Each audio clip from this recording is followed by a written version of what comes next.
Wanna? You can't make me, Jake. It's like trying to wrangle kittens. Hey internets, it's Jake from Mini Terrain Domain, and this is Scribes and Scrolls, the Candlekeep Mysteries. This is Book 4, A Deep and Creeping Darkness, Chapter 40. That's right, we've done 40 episodes already. Well, 39. Whoa. This is Chapter 40, A Drop of Nelson's Blood.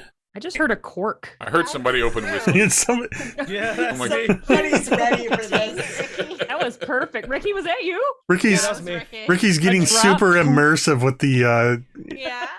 the captain offered that drop of Nelson's blood, and he's like, I'm on standby. I'm on standby.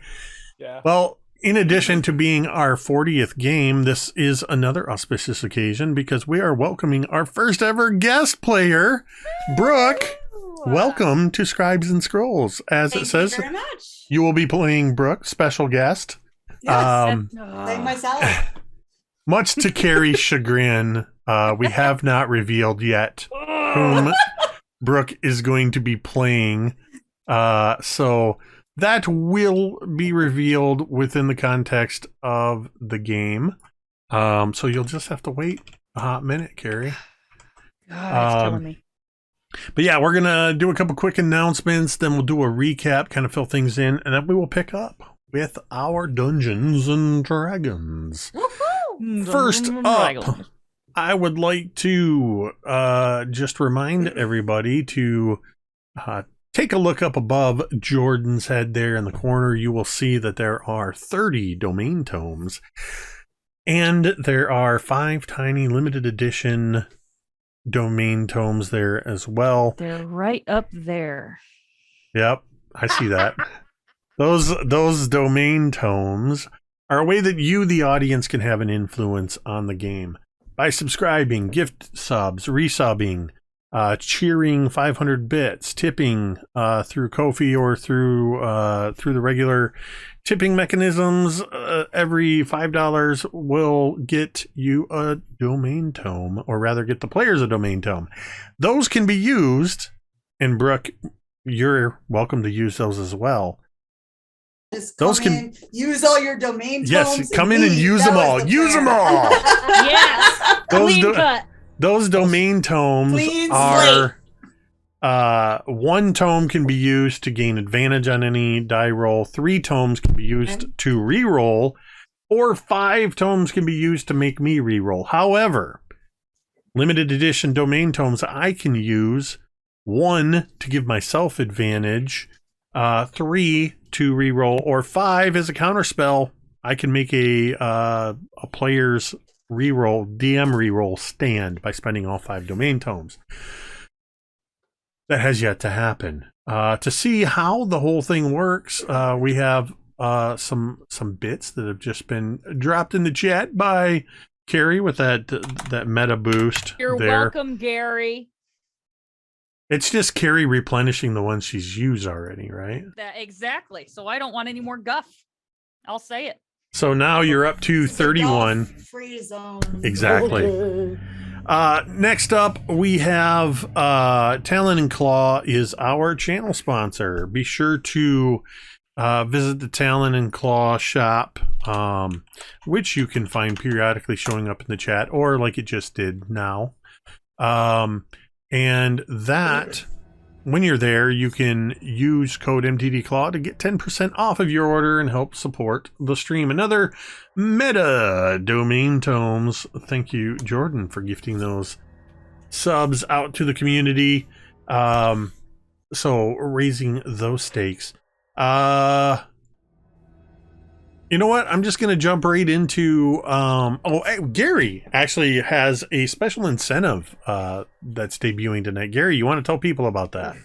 Sure. So I have written a parody to Aretha Franklin's Respect based on everyone's favorite emotion, AXEINGG. If we hit a hype train tonight, I will sing it. Hype train level 5, because that's what it has to be. All right. The The gauntlet has been dropped, and Carrie's not even here to respond to that. So perfect. So I'm going to jump right into our final message before we get into the game proper, which is, of course, our mental health check-in. We just want to remind you that you matter. Your presence on this earth makes a difference, whether or not you believe that. It's true. We do recognize that it can be a challenge sometimes, and you can be struggling for any number of reasons. First off, it is okay to not be okay. Secondly, you need to know that you do not have to struggle in silence or struggle alone. There is help that is available out there. And in order to make sure that you can access that help, we've set up a simple chat command, !help. It will show up periodically during the stream and show that URL for findahelpline.com. It is a very simple, free website. All you have to do is type in your location wherever you are in the world. Type that in the field. Hit enter, and a number of help services will show up. Be sure to bookmark that website for yourself. Save it for a friend. It is a wonderful resource should you find yourself in need. With that, I think it's time to play some Dungeons and Dragons. Woo! All right, so we have most recently our book club has joined up, or rather boarded the Sinful Dragon, a sailing vessel captained by Captain Virgil Stark Dervish and his crew. His primary crew is made up of the halfling Penny Smoothhands, the half-orc bosun Shaltha, the quartermaster Oscar, the cook Mugrundin, and a crew of 25 clockwork automatons who are taking care of all of the work. While on board the vessel, the person, or rather team, that they are escorting, which is Manustrad Copperlocks, the dwarf from the Royal Mining Consortium, her and her team have been below decks, which was fortunate for them because barely 3 hours into this journey up the coast that could take 3 to 5 days, depending on the weather and the wind, they were extorted, I guess is the word, by a dragon turtle that appeared. Of course, the dragon turtle demanding a ransom of 400 gold pieces has very good hearing and heard Vaughn kind of shoot off at the mouth and expelled a blast of steam and whacked the side of the bolt with a wave, causing Tira to get pretty badly burned. The captain himself caught some of that. But worst of all, Assyria, who was at the stern of the boat, got knocked overboard into a feeding frenzy of reef sharks. Vaughn, in an attempt to right his wrong and just acting quickly, grabbed some rope, handed it off to Shatha, and dove into the water and was able to retrieve Assyria, who had been pretty severely bitten by sharks. Mugrundin, the cook, the dragonborn cook, came up and administered some healing, and also placed her in his room, turned to Manustrad and her crew and said if anybody bothers her, that he would be serving them for dinner.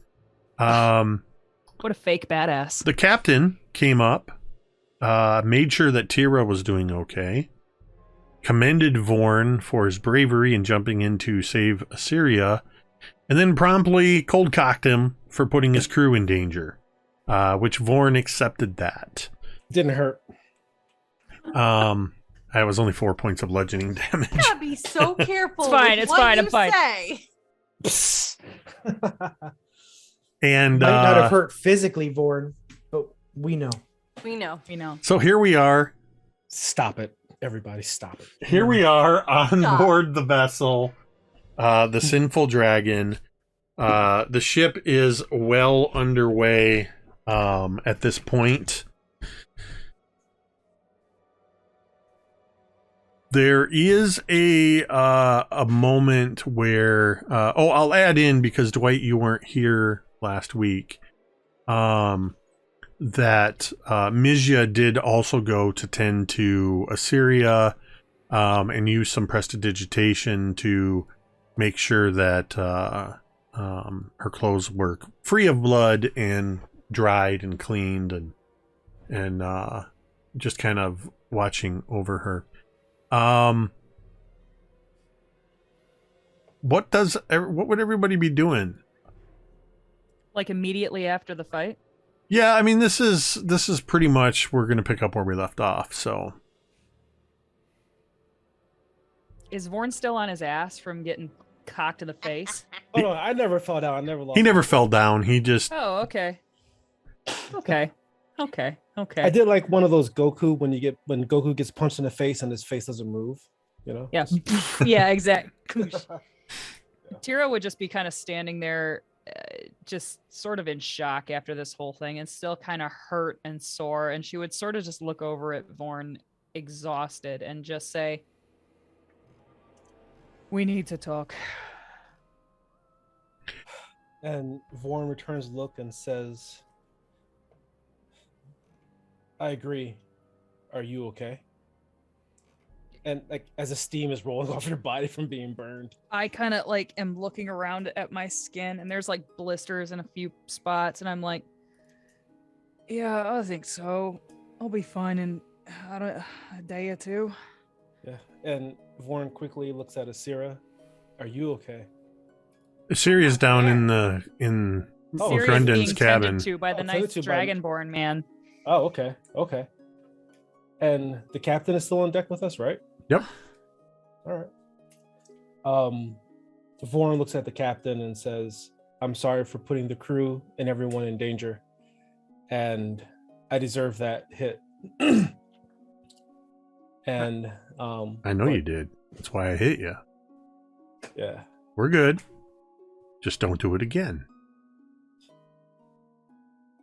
And Vaughn puts out his like hand to shake. He'll take your hand. But it's more like of the forearm grasp shake. Yeah. Solid. So Alright. manly. Yeah. And then Vaughn looks at everyone and then says to Tira, "Whenever you're ready, come find me." And then he goes below deck. Mhm. I wouldn't follow him right away. I need a drink desperately.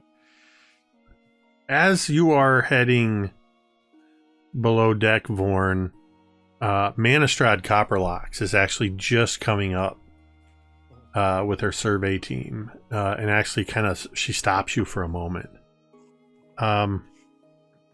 If you wouldn't mind, I'd like to see everybody on deck so I can introduce my survey team and let everybody know what we're going to be heading for. I could trouble you for a few minutes. Yeah, no problem. I know that your friend, the one with the wolf, took a bit of a beating. But could you see if she's alright? Maybe wants to come up. Otherwise, that's fine. You can fill her in later. She's in that back room over there. Yeah, I'll go check on her. And this whole troop of people comes passing by you on the stairs, heading up to the top. Yeah, I'm going to find Syria and check on her, see how she's doing. And do I find the room immediately? Or do I have to look around, or is it pretty obvious? I mean, yeah, there's only a couple of rooms, and I would imagine that Mejia is probably standing nearby, just sort of finishing up prestidigitating the clothing. So Vaughn's gonna knock on the closest, block of wood or something to let him presence be known. And once everyone, once I'm okay to come in, I'll come into that area. Who is it? I will get Vaughn. up and walk to the door. Are you okay? And I'll look back at Asari just to make sure she's cool with me letting anybody in. Yeah, I'm all right. Right. So then I'll open the door for Vaughn. Thanks, Mejia. Hi, Vaughn. Syria. I'm sorry I put you in danger. You doing all right? I've been better, but I've also been worse. Yeah. Thank you. Is everything okay? Because you've been acting strange, and coming from me, considering all the circumstances we're currently dealing with, that says a lot. So, are you all right? Did something happen between you and Tira the other? You do not need to totally get into it, because listen, that's your business. But you just are making some very interesting choices and not exactly acting yourself. Yeah. I'm in between. It's strange. There are some things from my past calling out to me. Yeah, I agree. I'm not myself. But you know what's weird, Assyria? What? I haven't felt more like myself than before. I feel more in touch with who I really am. It's I don't know. It's weird. Listen, don't worry about me. Well, I'm going to. You've gone from being a little bit more aware of the group to not. And today we were lucky. Next time we may not be so fortunate. So I just want to make sure that we all seem to be carrying a lot of weight and stories or whatever it may be on top of our shoulders. Yeah. I would hate for all the work that everyone's doing for anyone else to get hurt or worse. So I think, yes, it's good that you're getting more in touch with yourself. I think the more important question is to ask yourself, who do you want to be? Are you someone that looks towards what the rest of the group is doing? Which used to be what you were. Now it just seems like you kind of go off like a cannon. If I That's can be all. honest with you, I feel like a volcano with stirring hot liquid inside, and I'm at the cusp of exploding at any moment. So yeah. Hey, I'm glad you're okay. Thank you for caring about it. And Of course. I but- won't put anyone in danger anymore. Well, unfortunately, and with our line of work, I don't think you can necessarily guarantee that. But perhaps we can find, and I can understand aspects. I'm well aware of the fact that a full moon's coming very soon. Yeah. Perhaps we could find a more useful outlet for you to let loose that volcanic nature you're talking about. Whether it be writing it down, perhaps that could be something you could take back to Candlekeep, such as like a journal or something. Some kind of daily log of what you're feeling, thinking, what you're doing. Or, you could find somebody perhaps on board that would be willing to take it out on perhaps a sword duel or whatever it may be. But I sense that the writing might be a better use to you. Yeah, maybe you're right. That's all. I just don't want to see you get hurt either. Thank you, Assyria. I may be forgiving. Soren's not so much. And you can hear Soren is like under the bed and growling at Vaughn currently. Yeah. And Vaughn looks at Soren and says, I probably deserve that. Yeah, you're gonna probably have to give him lots of bacon later, but I'll work on that. I would like to Yeah. point out that Mejia, you've been sitting here this entire time as well. Oh yeah, Like, Serious, like honestly. Mejia, they're just sitting there like darning the uniform or doing prestidigitation on a set of armor, whatever. What are you doing, Mejia, during all this? Sitting and watching. Muted. You're muted. Just continuing to work, I glance up again. Like this. This is wholly uninteresting to me. So it's just more of the same weird drama that this group seems to bring in all the time I will anyways. say, Asteria is talking to Vaughn because Mejia is present, because Mejia is a very calming spirit. Because Asteria Whoa. is slightly mad at Vaughn Yeah. right now still. So Mejia is the parent of this group. pretty No, much. it's Very true. like That okay. is horrifying. That is very horrifying. So- We're so fucked. Yeah, it's all good. It's all good. Awesome. Yeah. And Um, Vaughn looks. Go ahead. Is there another reason you came down here? Or was it just to try to apologize to me and Soren?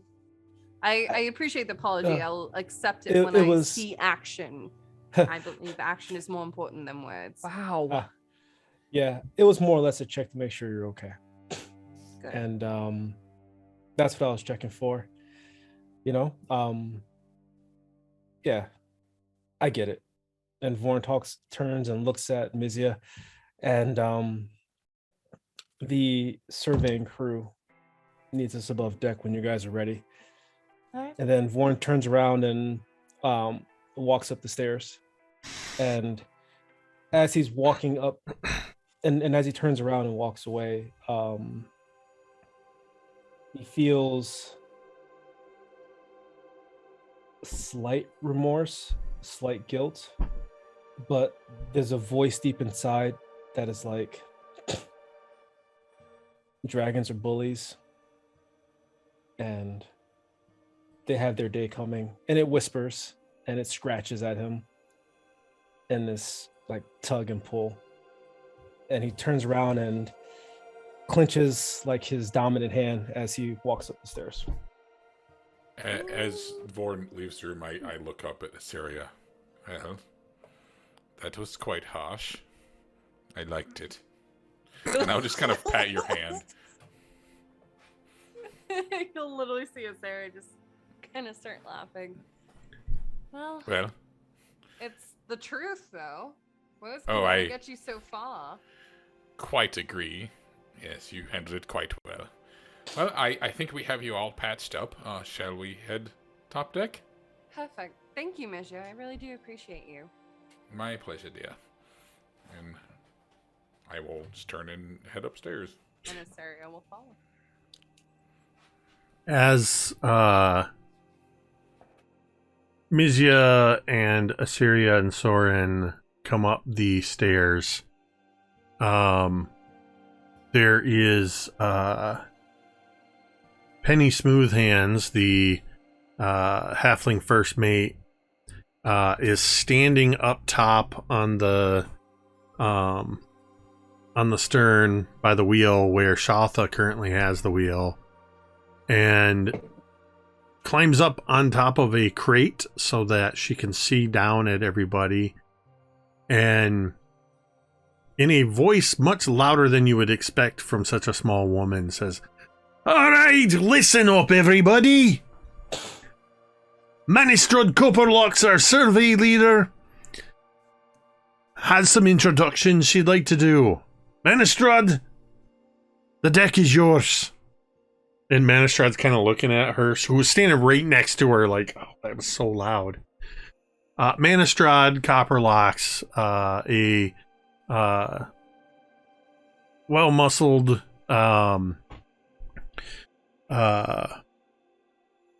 mountain dwarf steps up, deciding not to stand on the apple box, just steps up to the railing and looks down at all of you. The crew, for the most part, the clockworks are all just doing their job. The rest of the crew is kind of listening, but they're mostly addressing you, the book club, and says, all right, well, you all know more or less that you were hired by Candlekeep, loaned to me and my survey team to escort us on this as we prospect out whether or not this mine is going to be worth anything. We thought it pertinent, while we have some time that we'll be traveling together, to introduce you to my crew and that you all can get to know one another. So, without further ado, I'll introduce my crew. I'll give you a bit of an overview of what we'll be doing, and then you can go back to whatever it is you plan on doing for the next few days. I, as you know, am Manustrad Copperlocks. I am the survey team boss, representing the Royal Mining Consortium.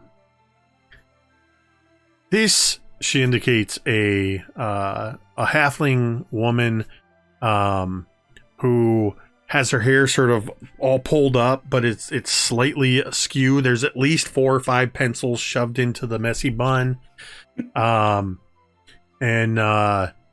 She's got these little half glasses as she's kind of looking over some charts and things, and she looks up and just gives a wave.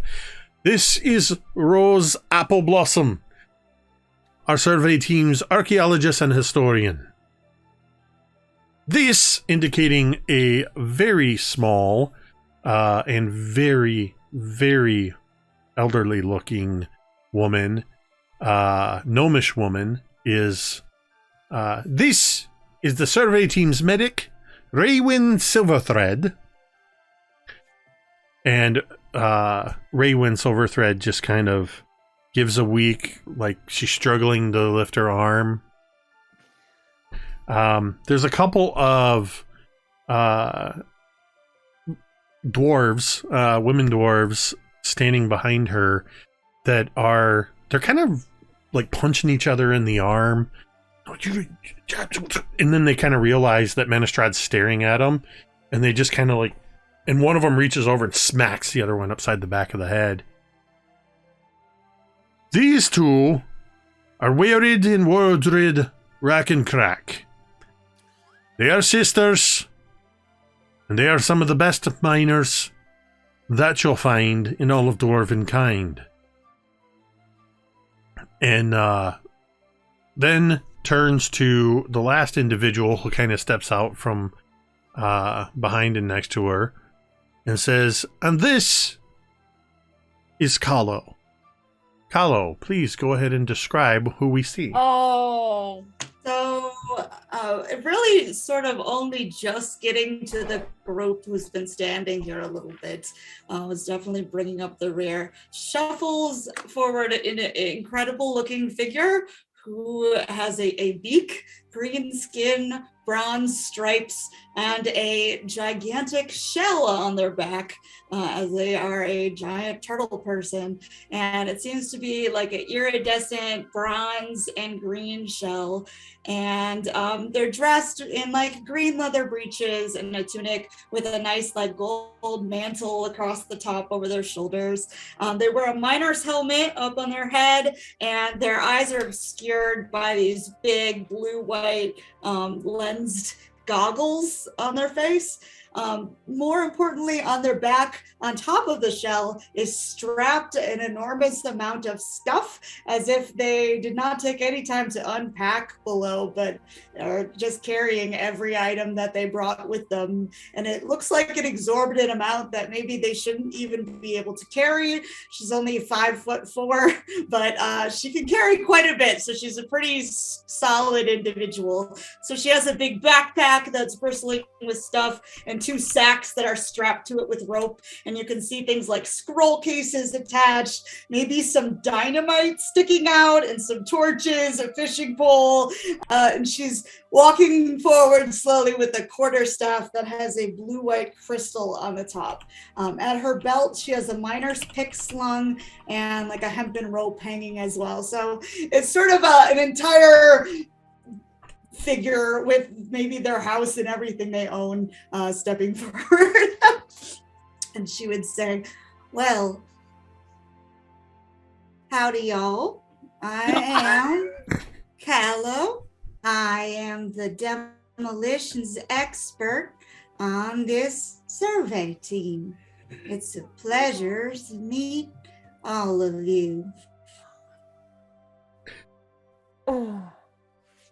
I just How cool is that? I just imagine as you kind of come up and even just turning to step aside as Manustrad talks. Manustrad, quite used to this by now. Manustrad and the others are sort of ducking out of the way of all of this stuff.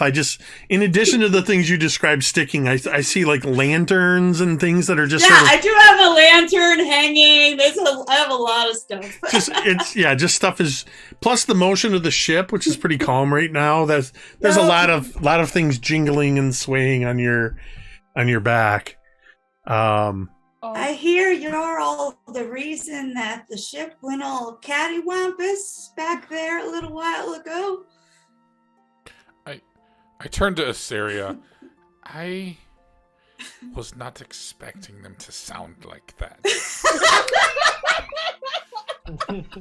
Sarah quickly has to cover a smirk with her hands, and kind of as Well, as our wonderful guest is saying that, she kind of leans towards Vaughn when she's asking the question of we're the ones that did it that. really wasn't anybody's fault in particular. It just happened, sea monsters, it'll attack anything that moves. Wasn't it Vaughn? No. Hey, it's okay. It's okay. I have issues with dragons. I think they're bullies. They suck. So there, right? That's a very strong statement. Agreed. Captain Dervish kind of looks over at you. He's kind of leaning off to the side, arms crossed, and he kind of looks at you, Vaughn, and says, well, you're not wrong about that one. And to be honest, I had word. It was my belief that he was further south. I didn't realize that this time of year he had made his way north. He likes to surface along known shipping lines and extorts money here and there. And unless you want to end up at the bottom of the Sea of Swords, it's best to just give him what he asked for. Yeah, I get that. But not all dragons are like that. It's important that you know that. I understand. But I just got an issue with someone, a creature using its strength to extort. It's just, I'm sorry. I'll take it. It's on me, everybody. It's fine. But we're all here, and we're good. I want to insight check Vaughn. Go ahead. Dervish says, and he kind of says this loud enough, and he looks around at everybody, all of you, Manustrad's crew, and his own crew, and he says, it's all right, Vaughn. We've settled it. Everything is square now. Nobody blames you for anything. Drop it. I got an 8. I'm still getting weird vibes, but I don't know what they mean. 8. Well, now that you've met my survey team, I want to give you just a quick overview so you know what to expect when we get there in a couple of days. As you may remember from Telesavoste, the great reader, telling you when she hired you out to me. I had shown up at Candlekeep in search of a book called A Deep and Creeping Darkness. And she holds up this dark leather tome that looks in surprisingly well condition.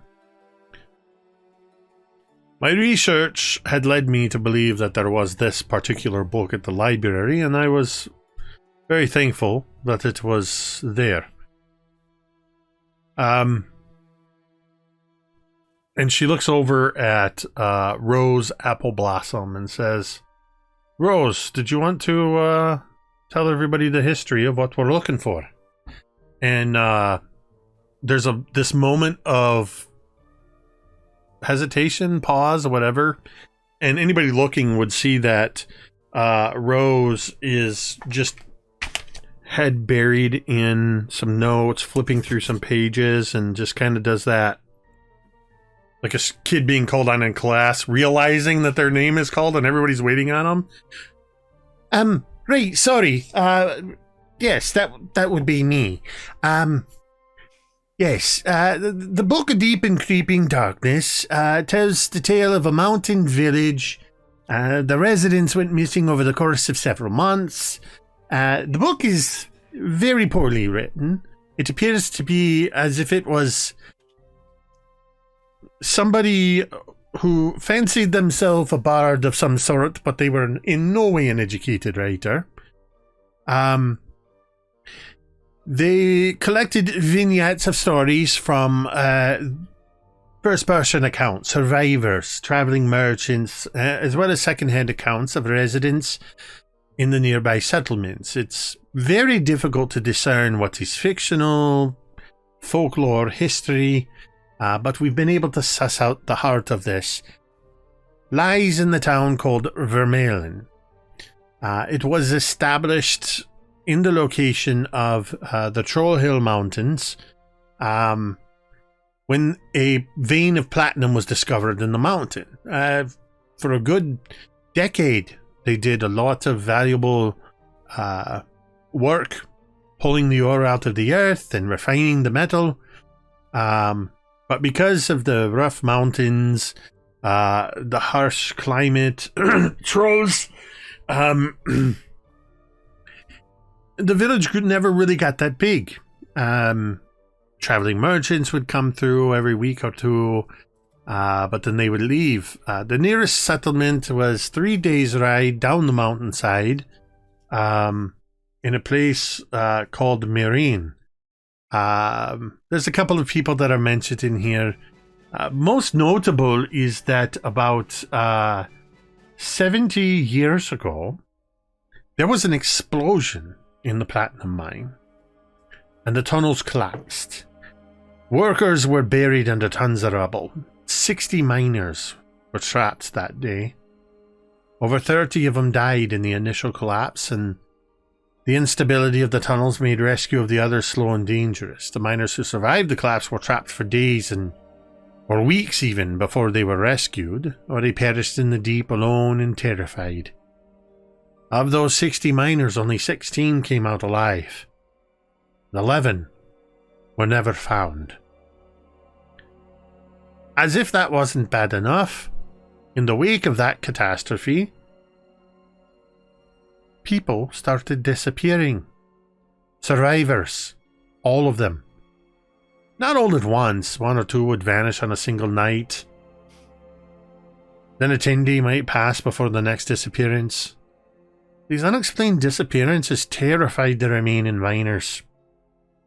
After all, the survivors either disappeared or fled, then other villagers began to vanish. They tried to protect themselves by sleeping with weapons or taking shifts on watch, and nothing changed. Traveling in groups didn't help, because you could take your eyes even for a moment off of somebody and they were gone.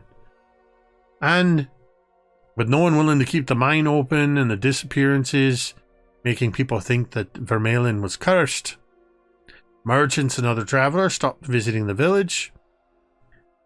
And the end of, like I said, this wasn't a professional writer, so they didn't really tie everything up nicely, but it sort of alludes to the fact that the village might still be there, But if anybody is actually living there, that's a mystery.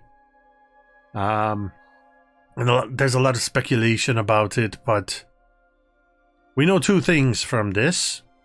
It's the location of Vermeulen and our next stop, which is the town of Mirain.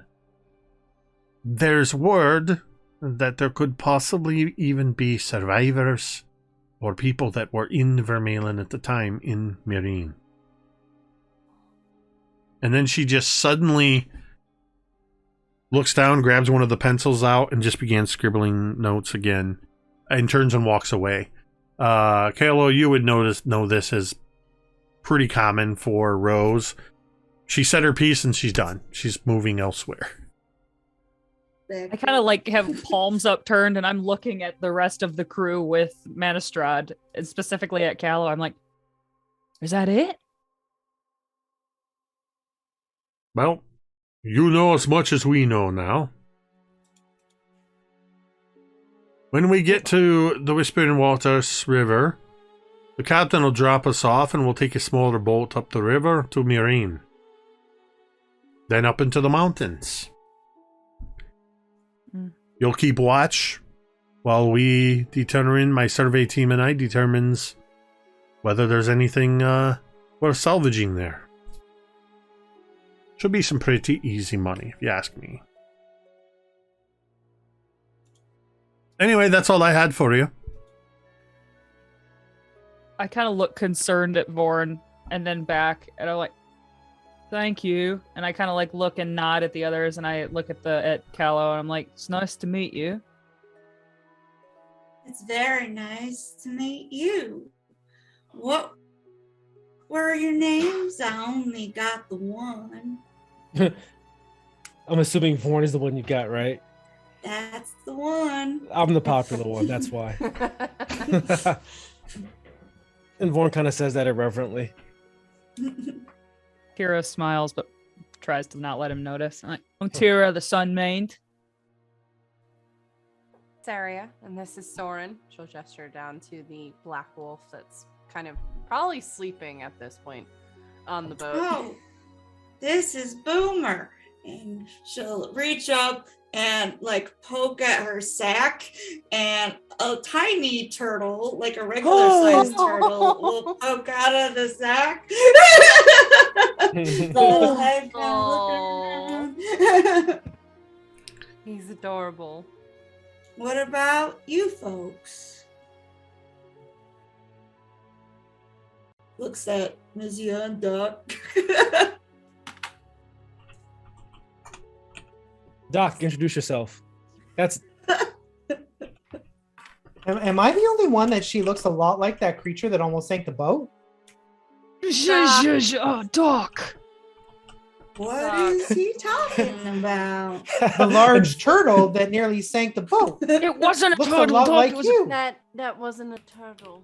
Vaughn laughs. He's like, I'm right there with you, Doc. We both say things. I thought it was a dragon that you ran Yeah, it on. was a dragon. a dragon. Looked like a turtle to me. Oh. Had a big shell, 4 feet, no wings, in the water, not the air. Tira would like put her arm and is like, this is Doc, and Doc and I were just leaving to go get a bite. Doc, wasn't that right? Let's go get a bite to eat, huh? No, I'm not hungry because I don't Doc! eat food. What a And I just stupid thing continue say. to I continue to pull Doc out down under the decks. Doc does not allow her to pull him below the deck. Saria is pushing against Doc with her back, like trying to help Tira get Doc out of here. No, this is so embarrassing. I'm not embarrassed at No. all. It's completely legitimate point to raise. Yeah, but you don't see that shit. Why? Promise I wasn't involved in whatever happened up here, nor anyone I know. All right, I just had to point it out. It needed to be said. No, Everybody it else didn't. is apparently too polite to say it. At this point, Tira loses her grip and falls on her ass. And like, Doc is going to look down and he's going to say, "You fell. oh, thank you, Doc. You're welcome." Captain Dervish is immediately right there to offer a hand to help you up, Tira. I accept his hand to help me up. As he Is does it? so, the sun, which is still, it's not quite, it's like 10, 11 in the morning. The sun is sort of right behind him, and his long hair Oh, is just God. hanging there as he reaches down a hand, sort of with the light behind his head. All right, Fabio, calm down. Listening. Doc is going to turn to Mejia, and he's going to glance between the captain, and he's going to glance to Mejia, and then he's going to look at Vaughn, then he's going to look at Tira, and he's going to whisper in the way that Doc whispers. He's going to say, "Am I the only one that thinks that the captain is also trying to have relations with Tira in addition to Vaughn?"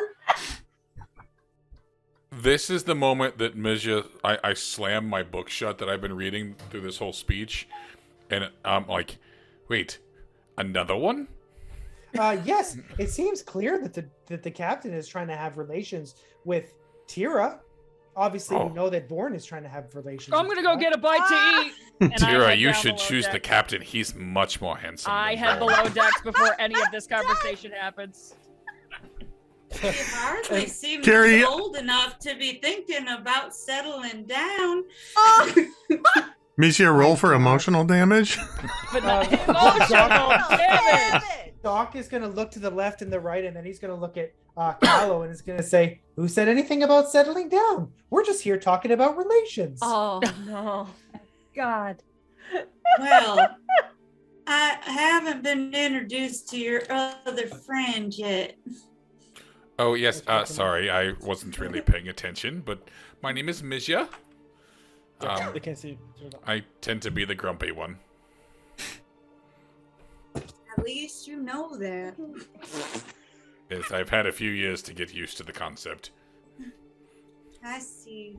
Well, I am the demolitions expert for this outfit. So if you have anything that you need blasted, blown up, broke Captain. up, demolished, shattered, exploded, Well, if raised, the discharged. if the things between Tira and Vaughn are any indication, soon Tira might be doing a pretty good job of blowing Vaugh's heart up. Oh dear. Yes, it's very quite distressing. Ever since I was informed about it, there's very little else I can think about. Assyria Wow. is looking like very, Phenomenal. all of a sudden, very fascinated with Soren's paws. Um, Very just trying to stay out of this conversation as much Vaughn as looks possible. at Vaughn looks at the ocean and considers jumping in, and decides Do to it. slide his goggles down, and says, "I'm going below deck." I hope those aren't your relations goggles. Oh Oh my god. Those are his going below decks goggles.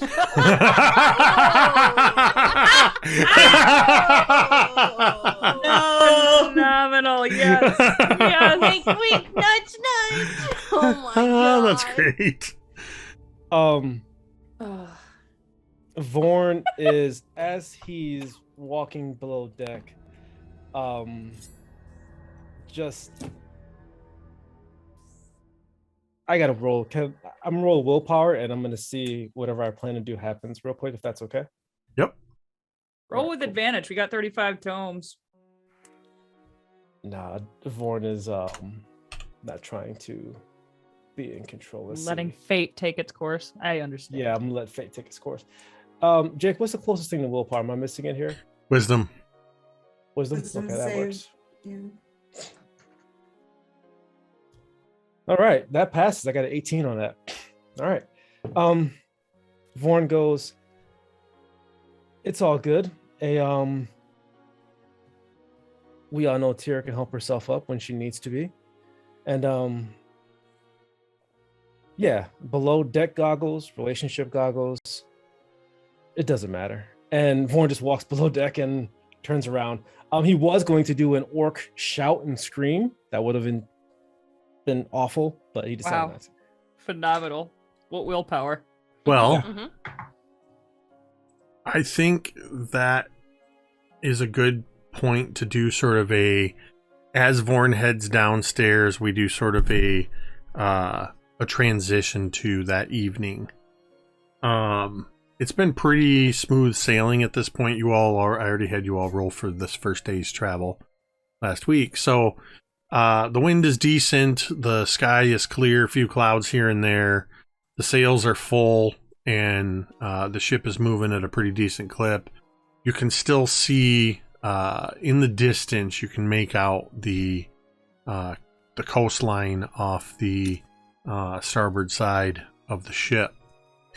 Though everything is sort of bathed in red light as the sun is getting low on the horizon, and several of the clockwork crew have begun setting up in the midship. They're setting up some simple tables, and McGrunden has brought up several things of food, and Captain Dervish tells you all it's tradition that here on the first day of the voyage, we are going to take our meal out here on the deck. We are going to toast our voyage with a drop of Nelson's blood. You are all invited to partake. And people begin taking seats at the tables. Penny Smoothhands motions to one of the clockworks and just says, "Poseidon, helm." And one of the clockworks immediately, like, first its upper body kind of goes, and then its lower body kind of rotates in an about face, and it just moves up the stairs to the stern castle and takes the wheel. So the clockwork crew has full control over the ship. Another one of the clockworks, actually, I think, another one of the clockworks brings a very large barrel up from below decks and sets it on a stand, and shot glasses are placed in front of everybody. Awesome. As Captain Dervish says, hold on one second. My browser's not working. My toast. I wrote it all out. There you go. I got screwed up. Just as a yeah. He says, as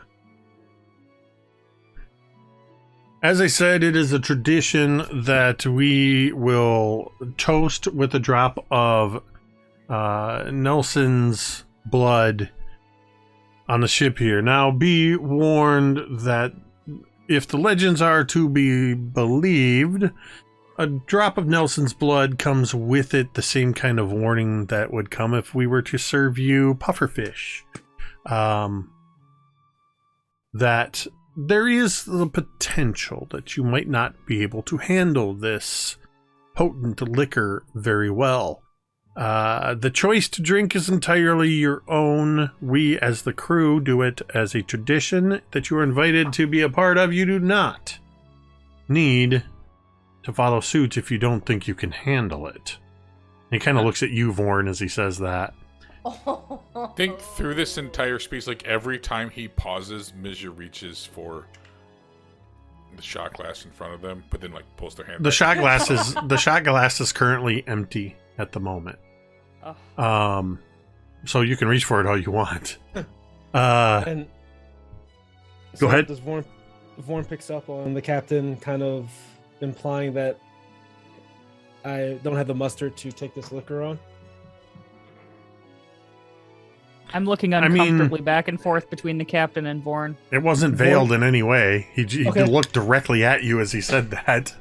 Vaughn smirks and salute. All right. Here's the deal. As the ship's quartermaster, the dwarf Oscar Baldirk picks up this big keg and kind of hoists it on his shoulder. He begins moving around to each person and grabbing up your shot glass, and he fills the shot glass to full before setting it back down in front of you. As Captain Dervish, first you see that this is a very dark and sweet smelling rum. It's very thick too. He says, Nelson's blood is... It's said that it is infused with the blood of a great dragon of legend known as Naufaliasan the Navigator. Some believe that when Naufaliasan was defeated in a great sea battle, his heart was preserved in a barrel of blackstrap rum. In memory of his great deeds, sailors drank a shot of that rum on the first evening of their return voyage. It's believed that that original barrel was broken down and each stave was used to make a new barrel. Stories vary as to how many barrels were actually made and whether or not the new rum was actually imbued with Naufaliasan's blood. Regardless, over time, toasting the maiden voyage or first leg of a voyage with a drop of Nelson's blood has become a tradition. I can tell you, without a shadow of a doubt, that this rum is derivative of that first cask. And he holds up his glass. And he says, to smooth the sailing and even smoother heads. I didn't think he was ever going to stop talking. Does anybody here not drink? Besides Doc. You're drinking, Kahlo? Yeah. Okay. Is everybody else drinking? I think I saw everybody pantomime a glass. I would like everybody to make a Constitution saving throw as you toss back this thick, very sweet and powerful tasting rum. It's very clear it is made from the strongest of blackstrap molasses. 22. All right. 16. Okay. Dirty 19. 20. Also dirty 20. Wow. Everybody passed. Oh, yay! So here's what's interesting. So I heard a 19 from Vaughn. Yeah.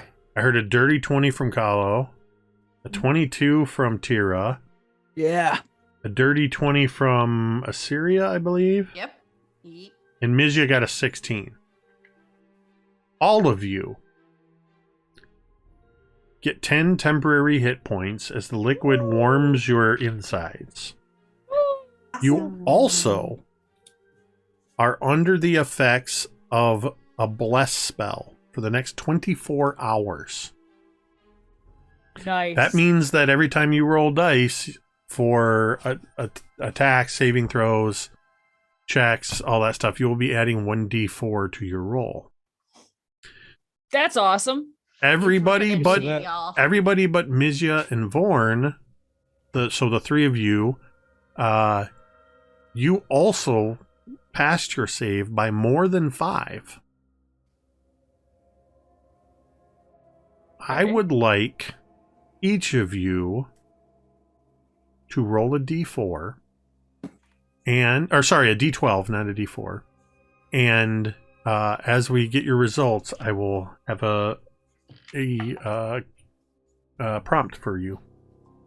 11. I also got an 11. Okay. Twins. And Assyria, what did you get? 9. 9. Assyria, Yeah. what? I don't like this music. Yeah, this is really bad. this is Assyria, what sinister. vision? It's just a brief, fleeting image or vision that passes through your mind of a dragon. What is it?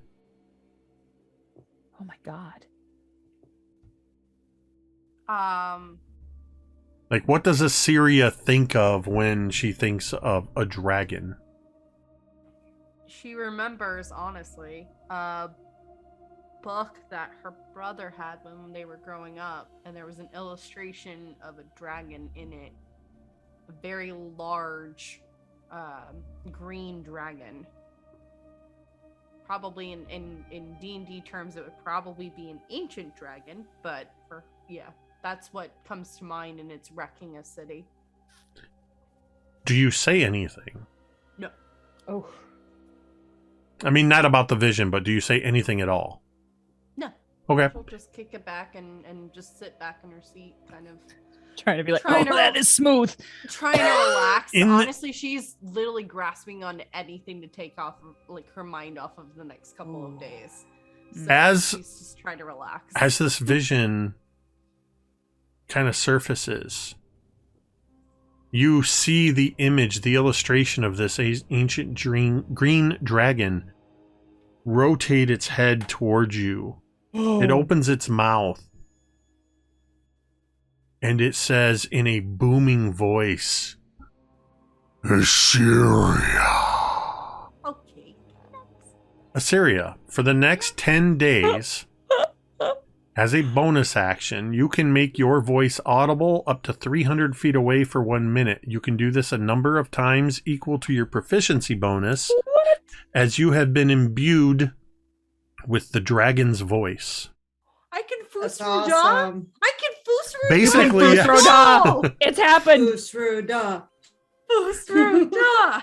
Kahlo, what draconic vision comes to your mind as you Well, drink this coming drink? to Kahlo's mind right now, if she was thinking of a dragon, she's trying to fuse what a dragon / turtle of the sea would look like, because she has no concept of that. And they were just talking about, was it a dragon or a turtle? So she's creating something in her mind that's like a flying version of a dragon turtle.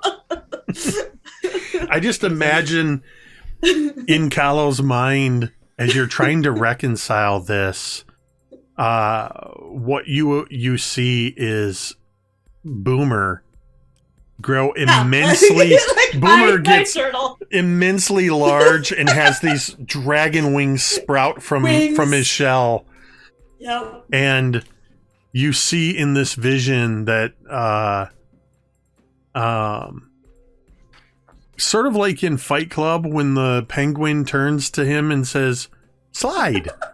He just kind of looks at you and winks. And I will tell you, since you and Carrie both got the same thing, I'll tell you after Tira, what vision of draconic vision do you see? So Tira would see like a flashback of when she skidded to a stop under the red worm. And I know it's not a dragon per se, it's a worm, but it's a draconic. And kind of reliving the glory of that moment and how triumphant she was over the dragon. And as you're sort of remembering this wormling Mornvarathiter, and you're remembering how absolutely just how much of a knob he was. He was just a tool. And in anything you've ever heard about dragons is that they are powerful and diplomats, and they exude fear, and you just know that if you had even the most minuscule fraction of a dragon's ability, you would not be such a dick. As both Kahlo and Tira, you have been imbued with the dragon's wiles. For the next 10 days, you have advantage on charisma persuasion checks. Awesome.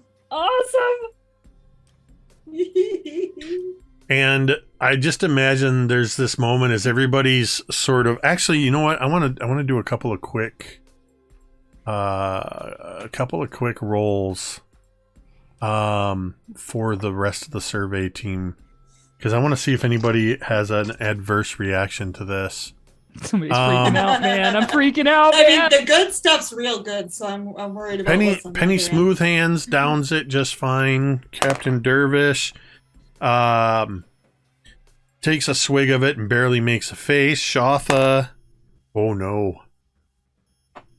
Okay, we get to Half-orc? Shotha in a minute. Yeah, the half orc. Oscar, McGrundon's doing fine. The two dwarves on the survey team are doing fine. The gnome, she's not going to partake at all. And surprisingly, Rose Appleblossom takes some. And she seems to struggle to get it down, but does just fine. And Manustrad. Well, Manustrad's doing great with it too.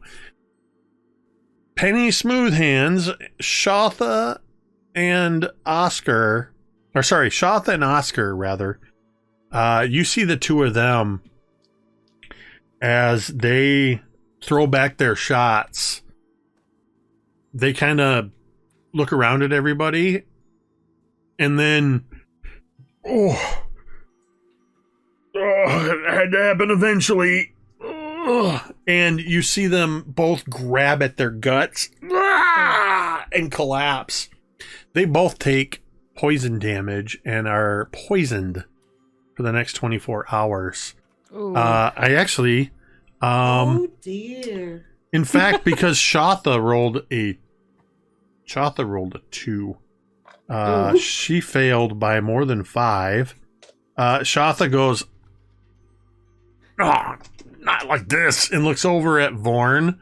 Shotha is the half orc, and she just goes, you just see the whites of her eyes, and she falls out of her chair unconscious. Can Vaughn try to make a saving to catch her as she's falling out of her chair? She doesn't hit the ground, or Yeah, make a dex save. all right, I'll see if I can do that. And you can add a d4 to that, because you have the benefit of a blessing. Okay, so that D4. The dragon's blessing. I'm gonna re-roll that if that's okay with the tome. Yep, you got plenty of tomes. Yeah, let's re-roll it. Be All right, so I'm gonna. 3. You ready? Yep. All right, so that's the dex, and then I'll throw the D4.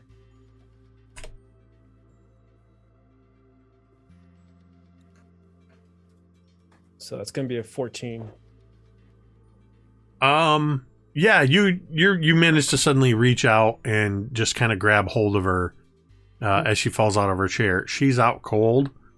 Yeah, and Vaughn kind of does a thing where, like, he, as she's falling, catches her and kind of like lays her gently on the ground, if that's okay, or holds her up. I don't know what's more appropriate. Probably just laying her down. She's pretty stout, and Okay. Captain Dervish just looks over and he goes, last voyage, that was me. She'll be out for a couple hours. She'll be fine. I have a hell of a hangover in the morning. Someone should tell her to drink some water. Is there any fresh water on the ship? Yep. There's plenty of fresh water, and we'll make sure she stays nice and hydrated. She's gonna need it. Well, dig in. And there are heaping plates of food that McGrundon passes out to everybody, including you, Doc. As you see these faces of I don't know, elation and exuberance, whatever, just this sort of warm glow come over several of your party, and specifically Kahlo and Tira and Assyria seem to have very comfortable looks on their face, and that is where we are going to take our break. Nice. Awesome. Amazing. All right, we will be back in 10 minutes. So yeah, stick around. We'll see you on the other side of the break. Let's go. And we're back.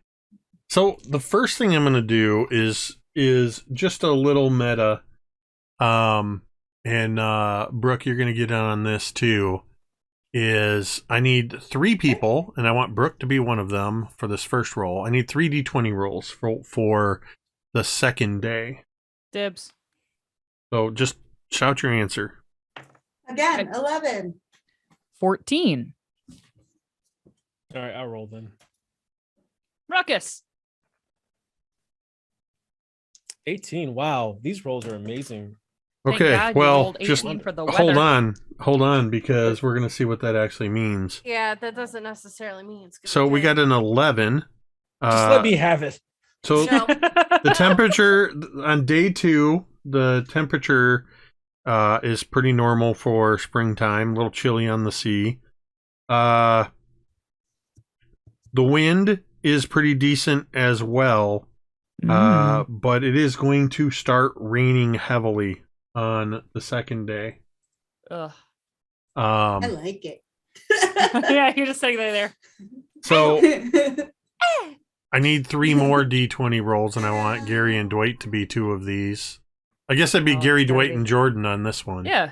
Yeah. No, it Oh. should be our guest should be the third. So, Brooke, go I ahead already and did take- one. It's We fine. take turns here. Brooke, It's go. okay. Jordan wants Brooke to go so Jordan can wash her hands of whatever Okay, happens. okay. Yeah, right. No. So Brooke, this absolving is something your I do all the time. Is when there's things like this that affect Yeah. you all, I make the players roll. Keep. So they feel responsible. I got an Yep. 18. I'm a DM, I know. Okay. Gary and Dwight. sins. 4. We have agency. 19. Psychological warfare. Okay. So for 19, wait, An 18. 19 and 18. Okay. And I'm going to need 1 more set of rolls, Brooke, and any other 2. All good. Jordan, you do it. 9. I'll do 9. this one because I'm also a lady. 19. 20. Okay. That's going to be... So... Okay. I have gleaned the information I need Oh God. for the next few days of travel. I can tell you that this first Buckle up. night, there are storm clouds on the distant horizon. Oh, goody. If anybody wants to have any particular conversations, you are welcome to do that, because I know there were some conversations that people wanted to have. I want to have a conversation. I would like to have a conversation with. I'm gonna roll. I'm gonna roll a d6 because I have a burning conversation to have with Assyria and a burning conversation to have with Vaughn. Even as Assyria, odd as Vaughn. What kind of conversation is this? A happy conversation? A sad conversation? It's a pensive conversation, one for your sad playlist. Well, it was a 2, so I am going to be going and knocking on Assyria's door, or this I was odd. Dragonborn's door, which for the I time thought I being, was odd. Serious door. nope, it was I Vaughn. thought I was odd. Vaughn was odd. Oh, I thought I was. I don't think so. Well, regardless, It is. Talking to you, Syria. Let's go. Ugh.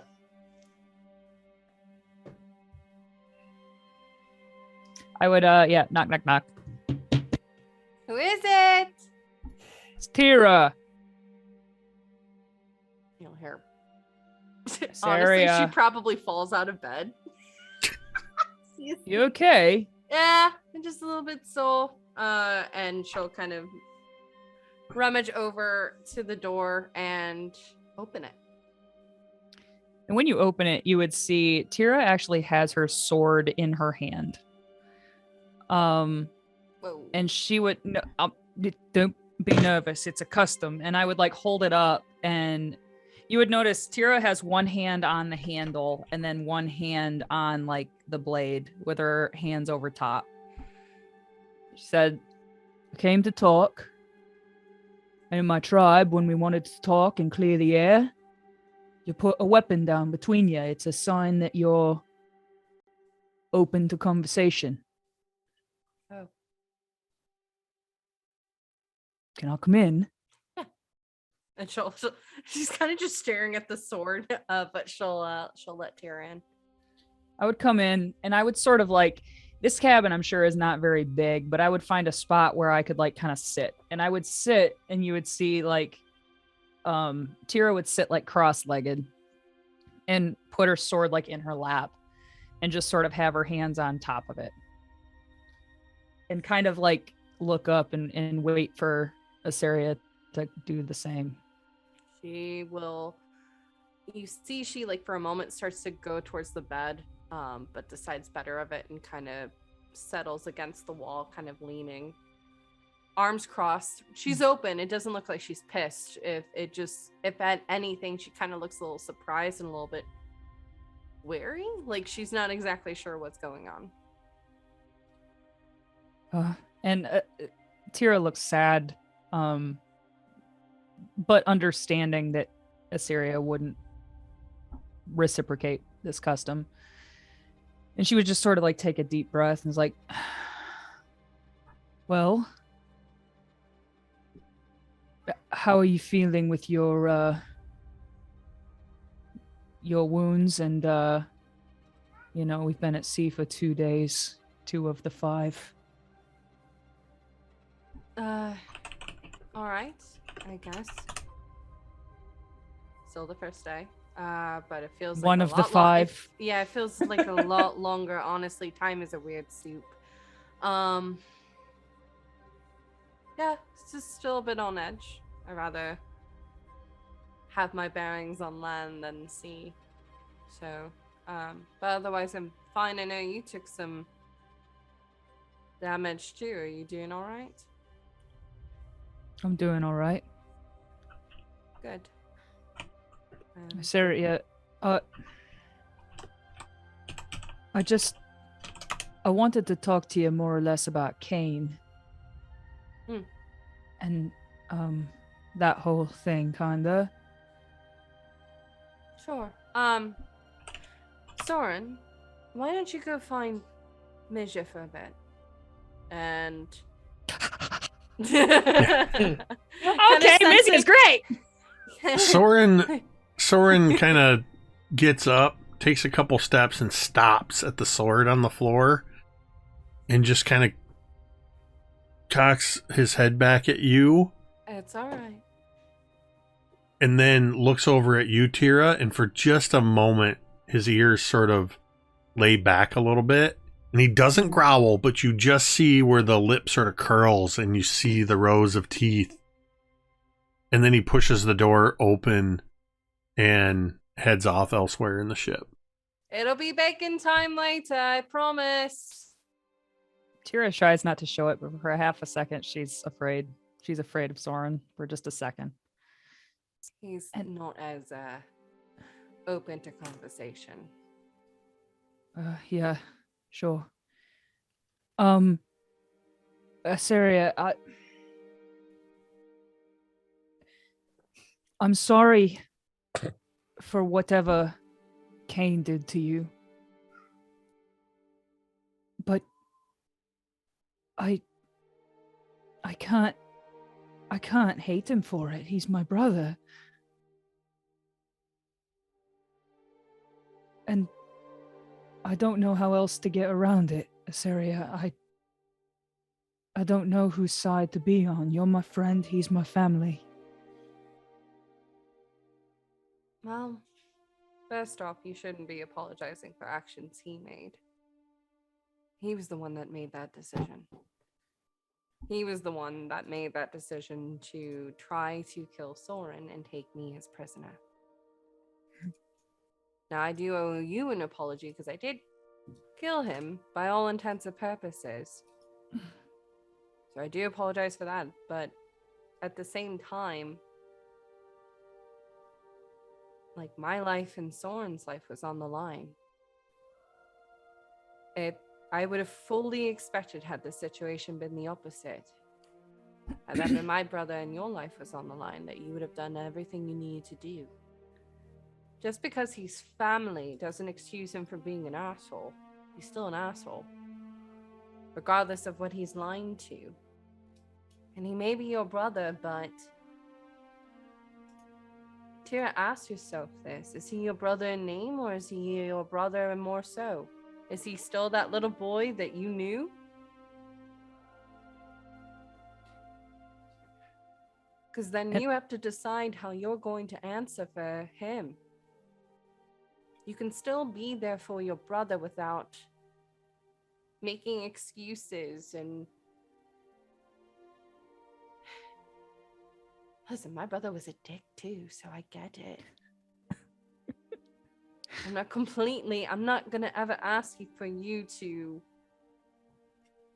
have to choose between us, the group, and your brother. That's gonna be a decision you make. You can certainly have both.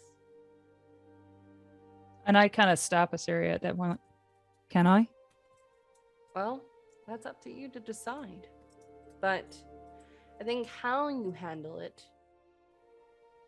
is what also bothered me. Because this group knows more about me than I think my own family did. In fact, this group is my family right now. That's why I'm so fiercely protective of it. And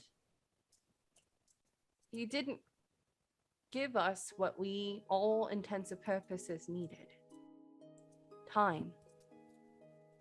We needed time. Remember how when we all came together as a group, how long it took for us to actually start trusting each other and stop screwing around? I mean, we're still screwing around, but you know what I mean. It took time, but instead it was that expectation of, oh, I need to all of a sudden let down my guard, trust the person that tried to kill Soren, take me as prisoner, is now working for this lady that is doing something with people that are like me. You And didn't like give him. us time. And instead, you took charge and expected us to fall in line, and even said it didn't matter what we said or think. We're here to support you, Tira. Just like you've been supportive of me in all of this. I gave the option of me leaving because I wanted everyone to be comfortable. I wanted this to be a group decision. And surely the group would have come around. Heck, yes, I was being civil. I wasn't going out of my way and making things comfortable, but I was trying in my own way. It's not really easy for me to trust people. Assyria, it's not easy for me to not take charge. We're a group now. So it has to be a group decision. And I think, I won't speak for everyone, but I can definitely tell that Doc is probably picking up that we steamroll him a lot. That's why I'm trying to make sure that he knows, because it is true. What he says is important, albeit very straightforward, but Very blunt. Very blunt. But honestly, he kind of balances. Because the rest of us are so hidden in secrets and whatever else we may be hiding. He just gets straight to the point. I have to admire him for that. Mejia too, for the most part. But the group still doesn't exactly know each other, and I think that's part of the problem. Was I pissed about Cain? Yes. Was I excited, though, that you found your brother for all intents and purposes? Of course. But we don't know what he's thinking or doing. And for all you know, he could be playing you. I don't want to think he is, but that's, of course, a thought that crosses my mind. And Assyria, think about it, though. If it were your brother that showed up after however much time, having worked for this lady, this shadow heart, if it was your brother, would you turn him away? Would you say, no, these people I've known for a month say they don't like you, piss off? Is that what No. you'd say? And that's not what I'm asking. None of us asked you to do. But you never asked us either. Again, we just needed time. We need to keep an eye on him, of course. And if my brother and Assyria start staring at the door that Soren disappeared out of, If my brother just appeared out of nowhere after working for Shadowheart or whatever this person may be, of course I would be happy to see them. But I would be on my guard because I don't know if they're safe, he's safe, I'm safe. I don't know what he could be bringing.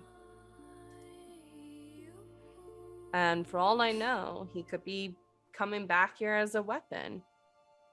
Kane is certainly capable.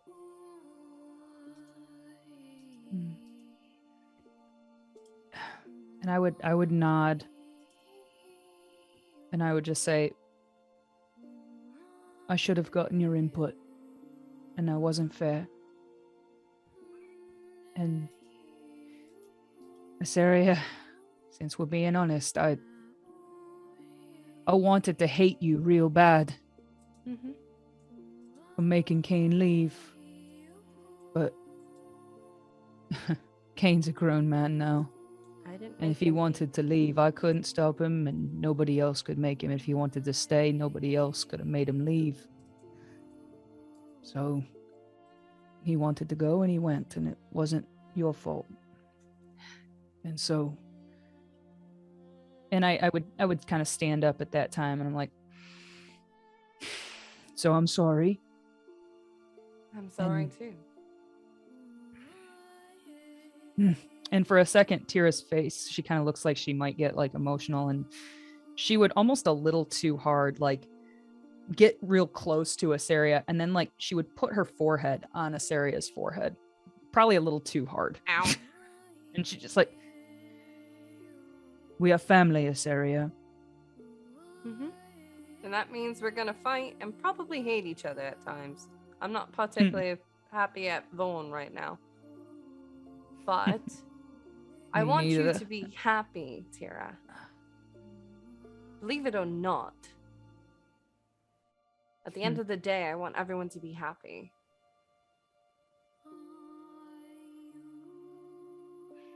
Thank you, Asaria. Mm-hmm.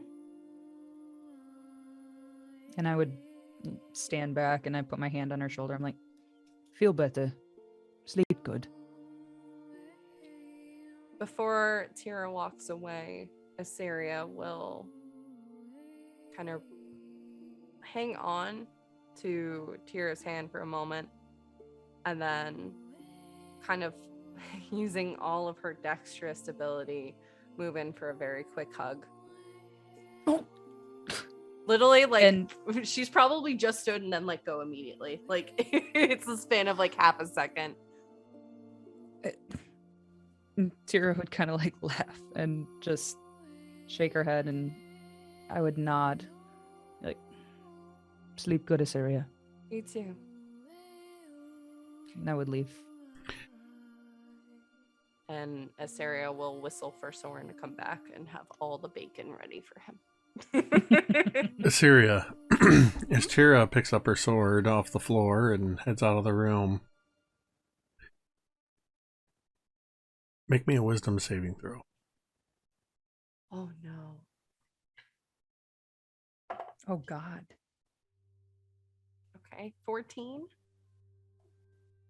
You're beginning to, in that moment, after this sort of heightened emotional interaction between the two of you, in that void between when she leaves and Soren comes up, you feel the hairs on the back of your neck stand on end, and for just a moment you just get a flash of irrational anger. You're feeling the full moon is just days away, and you're starting to get that little bit of I'm just going to say what popped into my head was pre-moon cycle syndrome. How dare you? How dare you? Sorry. That's ours. I grew up with 4 sisters. No. You definitely, you're definitely starting to get that same feeling that you felt before the last full moon. It's not enough to like set you on edge and make you angry all the time, but it's just that first little tinge of, okay, the full moon is coming. You know that the full moon will be here in now 4 days. Or 4 nights, I should say, after this one. And you can only hope that you will be on land before that happens. Sarah's gonna do some yoga and trying to meditate. Deep breathing. Do what her father actually, what her father used to teach her with her connecting to the forest. Whenever they started their days, they would sit in silence and listen to the forest around. So instead, she realizes she's on a cricketing boat. She's gonna imagine she's in a forest, and the creaking is the trees perhaps swaying in the wind. Yeah, for sure. She's gonna go to her happy place. Doc, where are you? What are you doing this night? What's Doc doing? Nobody's paying attention to Doc. And so he is standing by himself away from the crew quarters, and he is staring at a wall. As he does. Yeah. Mejia. For quite a bit there, I was awkwardly tending to Soren, not quite knowing what I'm supposed to be doing. Yeah, Soren just padded up to you and wouldn't leave your side. I think I'm just like, yes, well, shouldn't you be along now? And I just kind of look at him as he doesn't move. I'm imagining he just kind of sits there. Puts his head on his chin on your lap. Does that thing where he's just kind of like dog eyes, just looking up at you. I guess this is a good sign. I don't quite know what to do, so I'll just read, and you stay there as long as you feel necessary. And I will just turn back to my book and keep reading. Soren will stay with you until you hear Assyria's whistle eventually from below decks. And Soren just sort of lifts his head and just does one last look at you, Mejia, before deciding you'll be okay, and takes off back for Assyria. Kahlo, where would you be as evening? It's post shots, post toast, post dinner. People are sort of settling down. How does Kahlo occupy themselves on the ship on this first night? Kahlo be fishing off the back of the boat. Oh. It just rained. It's a nice time to go fishing. Can I find Kahlo for a moment? Is that Yeah. Okay? Yeah. I saddle up, like, I imagine the Kahlo's back is facing, away from the boat, and Yeah, it's a mountain. big of old, things. yeah. Is it raining or is it a clear night? You said Right now it's clear. The weather checks were for the next few days. Oh, Okay. that's right. Yep. But Okay. but it's still night fishing in the wake of the boat, churning Yeah. up some fish. That's good. Yep. Yeah. So Vaughn takes a few steps and saddles up to her and says, "It's rather calm and peaceful." Yes, that's how I like it. So, Vaughn, Yeah. what was that business with the dragons or the turtle all about? Yeah. It's a lot of things. I don't know. Everyone's kind of mad at me right now. But I don't know. I can't say I really mind too much. I mean, they're just bad bullies in this world, and I don't know. I'm just It's all right. Just try taking a deep breath yeah. and close your eyes. Okay. and breathe in the fresh air. And Vaughn sits next to Kahlo and does exactly what is said, and just kind of sits in silence and looks into the ocean. It feels calm and peace, and yeah, this is nice. Just sitting in companionable silence for It just as long quiet as you want. silence. I just imagine, Yes. Kahlo, you've Love got it. this sort of like little mini lantern on the end of your, Yep. tied to your line sort of above the water level to draw fish in, and I can't find I have a set of rules for hunting and fishing and all that. Just make me a survival check. Okay. Survival. 12. Yeah, you haul in a decent a few decent fish that you can either catch and release or keep, and I might eat one raw. Nice. Yes. So But then I'm Vaughn- taking little bits of it and I'm feeding them to my little guy. and Boomer! Vaughn, Boomer, yeah. if Vaughn takes I one will of the offer some to you, Vaughn. yeah, and when you do it, Vaughn takes it in his hand. He takes a bite of it, and there's like this flash of Ursula a long ago from the flavor of the fish. That kind of, it's a remembrance and it's fondness, and then it's distant and it's a little painful, and he kind of just chews and yeah, that's that was in that moment where Kahlo hands you that fish. You're back at your coming of age ceremony for it's just an instant, and it's that moment where she sort of gives you some fish, and you just in that moment you see her toss her head back and sort of laugh and smile in that way that captivated you, and just as quickly the vision is gone.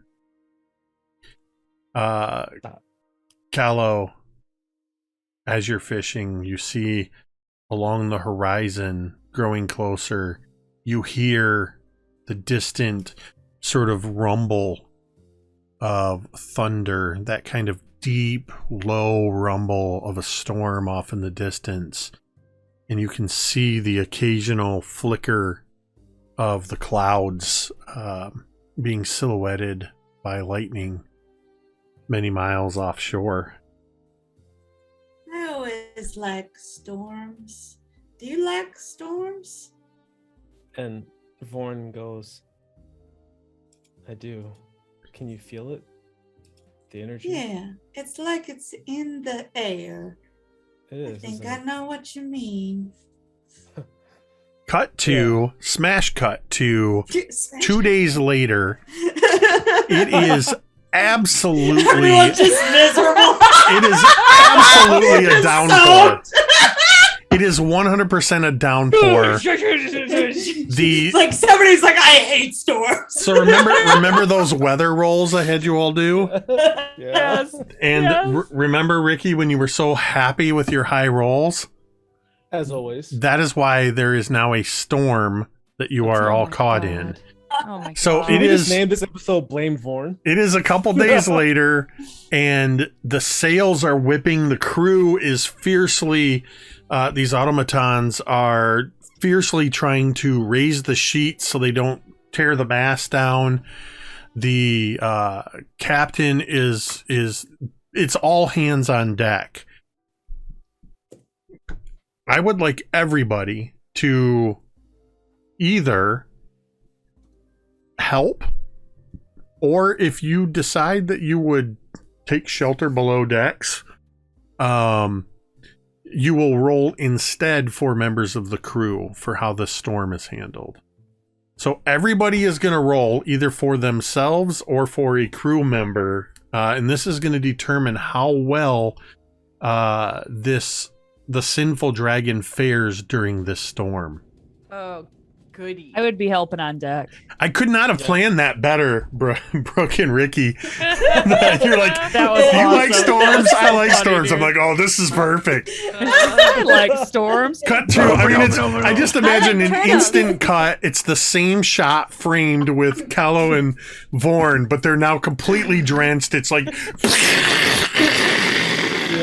Yeah. No, Vaughn no. has his rain goggles on. Yeah, Vaughn's gonna be trying to help too. We both have goggles, so it's yep, fine. it's Yeah. straight up like lightning. Awesome. You So need what little kind of- windshield wipers on the goggles. Right.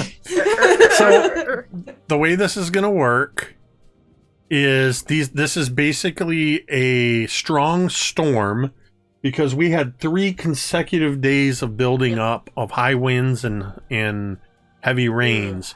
Mm-hmm.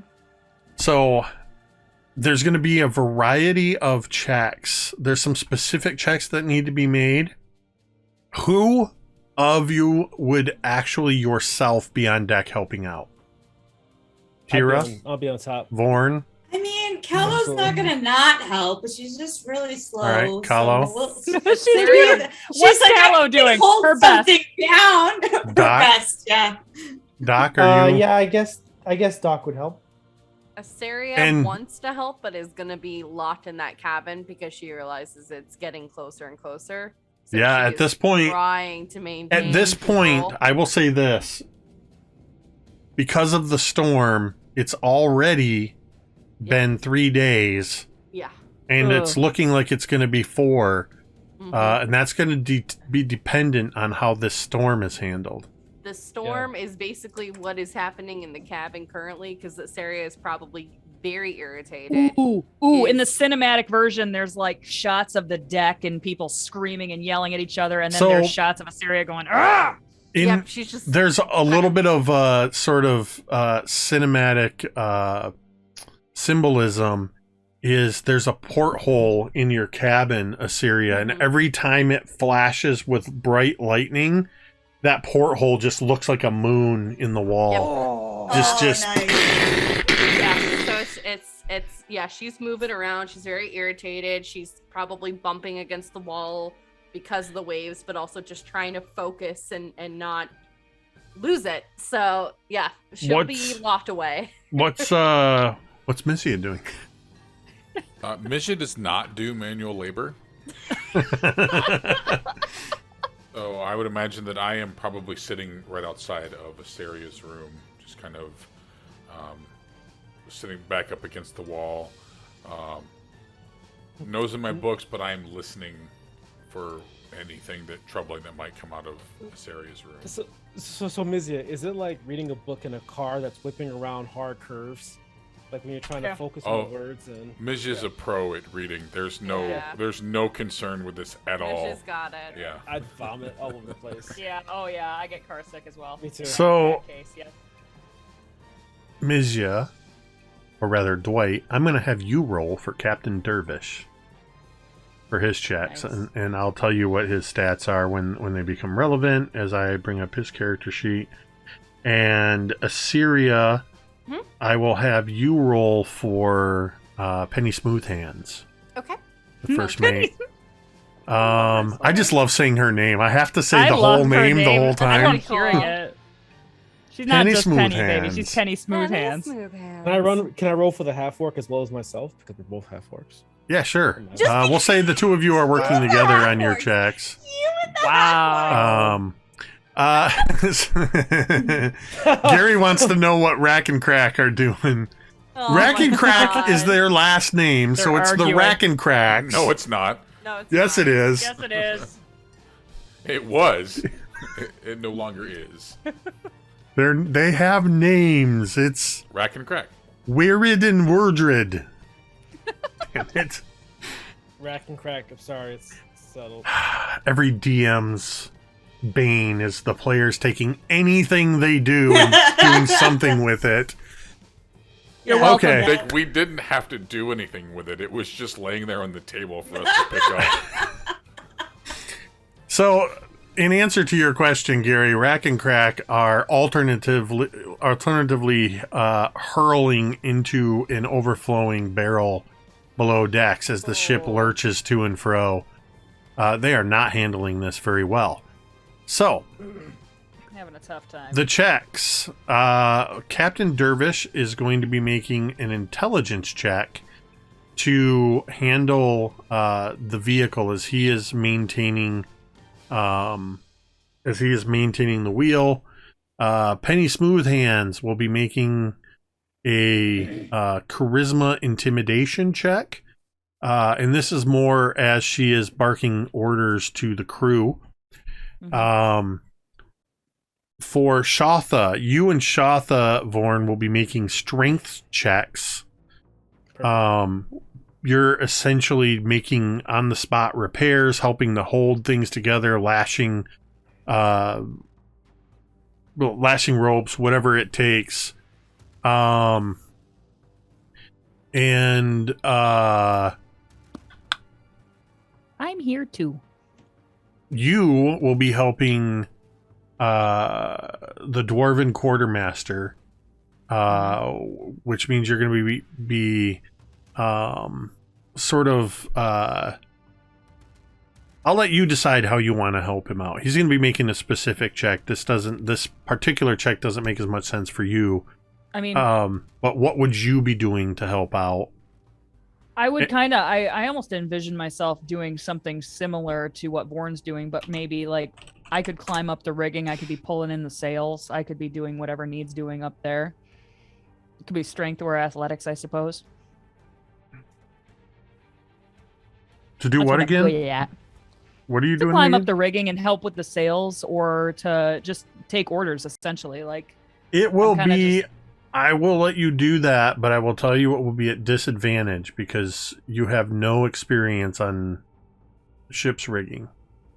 Okay, then that would be dumb of me. So instead, I just want to take orders and like hold down barrels and tie knots and shit. Okay, you can also do some strength checks. Okay. Doc, what are you going to be doing? Well, Doc is very strong. So he would probably be helping secure the sails from whipping, I guess, using his athletics checks. Okay. And Kahlo, how are you helping? Yeah. Kahlo is using, she's got her quarterstaff out with the crystal on top, and it is glowing with magic as she's using her shape water cantrip to try to bail out any water that is getting onto the ship too much. She can move it off the ship, so she's directing like flows of water. She can direct them in any way, so she can try to keep people dry. She's just sort of walking back and forth across the deck, trying to do that. She's also very solid, so if someone needs something held down, she can try to help with that too. Okay, I so can imagine we see Kahlo walking across. I'm coming. Someone's like, over here! She's like, I'll be there soon. So we'll see. We're wondering. Hold your horses. So there All was the stuff in her backpack stay steady with all of the rocking and. I and mean, down it's of the probably waves. like a lot of it's flying all over the place. Like, Yeah, but it's not coming off the backpack, right? It's all in place. no, it's all very tightly Oh, yeah. secured into place. Oh, yeah. Yeah. She's Phenomenal. a traveler. Phenomenal. So there's going to be moments where what you're doing is going to possibly alter some of these rolls. We'll see how everybody rolls as they're doing it. First off, I want Captain Dervish to make a straight up intelligence check as he is handling the ship. So you can go ahead and roll for that, Dwight. Is there a... Well, I'll just roll and you can add the modifier to it. That's it. I rolled a 10. That is a 12 total. Dervish is struggling to maintain control of the wheel. As a consequence of that, or rather, not as a consequence, sorry, that is going to constitute one failed check. These are group checks, so it is going to be cumulative. Doc, go ahead and make an athletics check as you're helping a couple of the clockworks to secure one of the sails. Has come undone from the boom arm, and you need to help secure that, or else the whole boom is going to get ripped. So Doc is going to touch himself on the shoulder, and he's going to say, "You can do it." So, I can't get enough. I can't get enough of that. So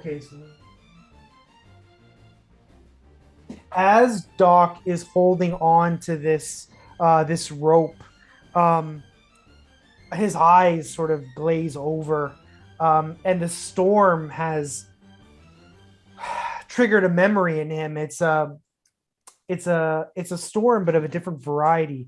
The snow is pounding hard against a white plain, and in the distance, he can see something very small running, and as he looks closer, he sort of narrows his eyes in the vision, and he sees it's actually a white-tailed rabbit that is running across a field of snow, and off to the side, he can't see it, but he hears something, and it's almost like a growl, and the rabbit begins running away, and his eyes snap back, and he gets a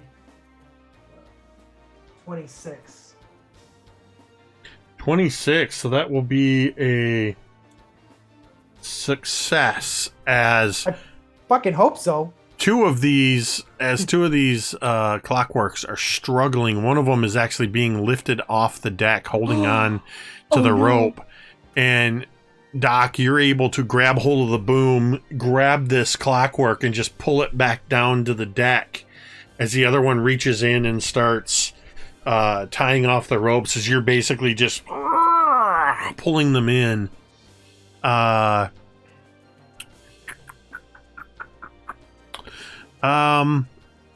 Since you're using cantrips, Kahlo, I want to have you make an Arcana check as part of this check.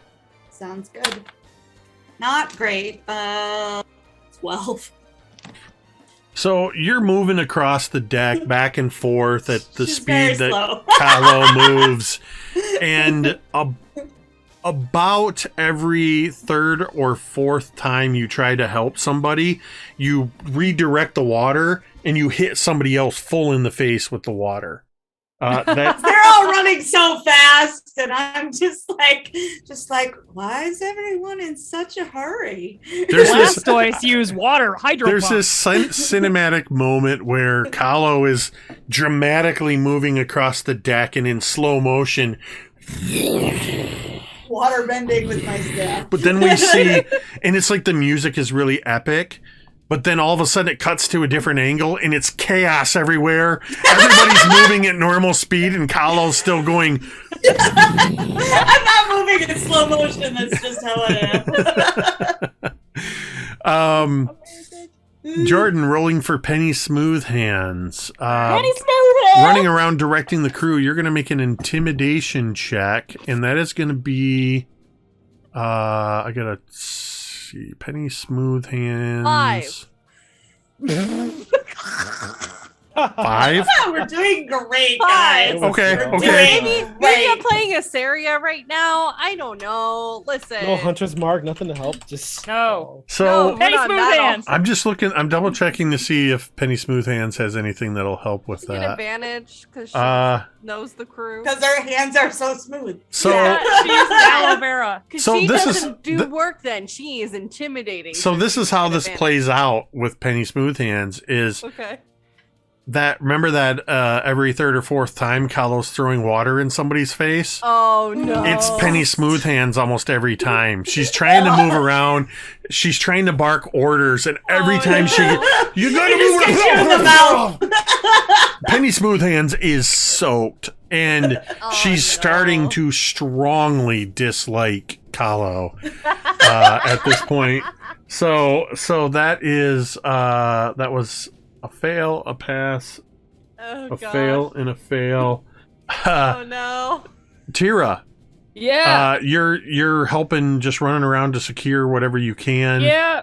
Um, I already rolled. Oh, that was Maybe we'll be doing a reroll. It's an 11 for my strength check. Oh Is that enough? boy. So, What is happening?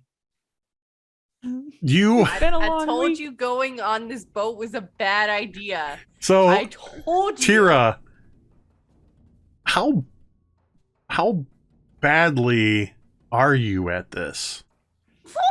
I mean, wow. That's a really pointed question, but I'll go ahead and give it my best. I mean, shot. it's bad. It's not it's terrible, but it's bad. It's bad. So with all the water sloshing up on deck, Tira just cannot get purchase on the planks, and every time she tries to like pull a rope or like just tries to do anything, she's slipping and falling like a freaking air hockey puck, and just like can't stay on her feet almost. It's like it's really, really rough. And once in a while she does something good, but it's like almost by accident. Like a barrel gets to the right place, but like it's gravity. It's not really her. Yeah.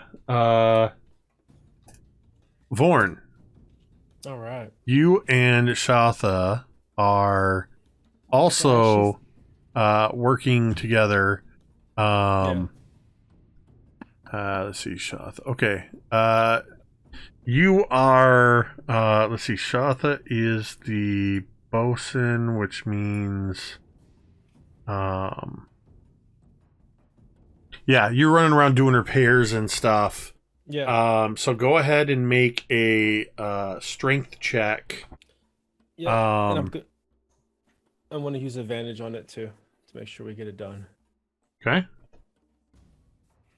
All right, here we go. Oh my god. And I'm gonna roll for Shatha. So I'm gonna If Warren grab. gets 27, I think I overkilled it.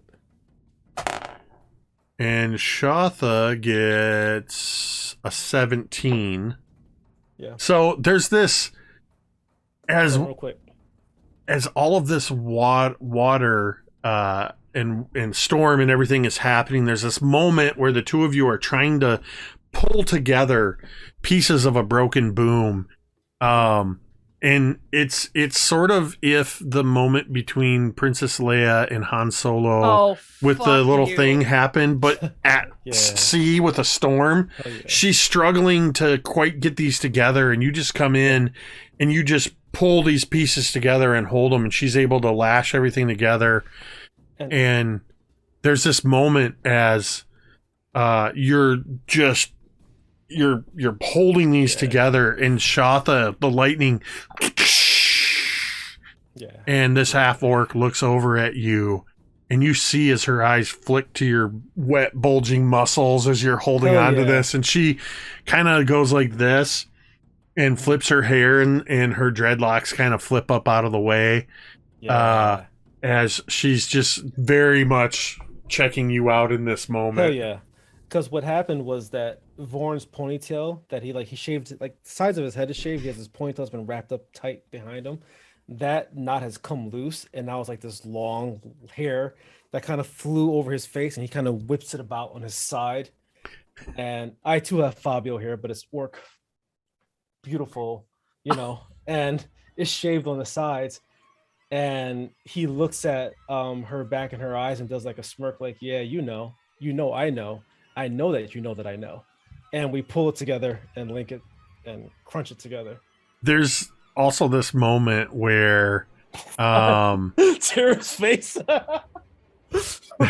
there's also this moment where Mejia is below decks on one of the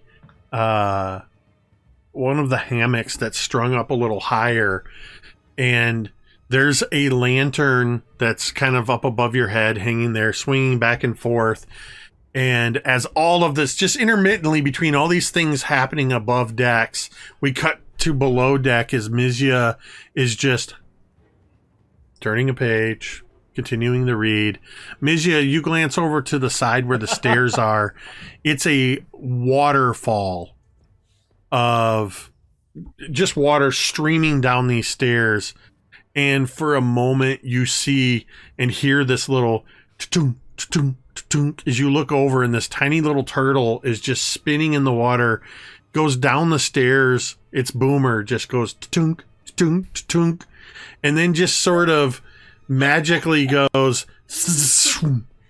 and is back up on deck. And a few moments later,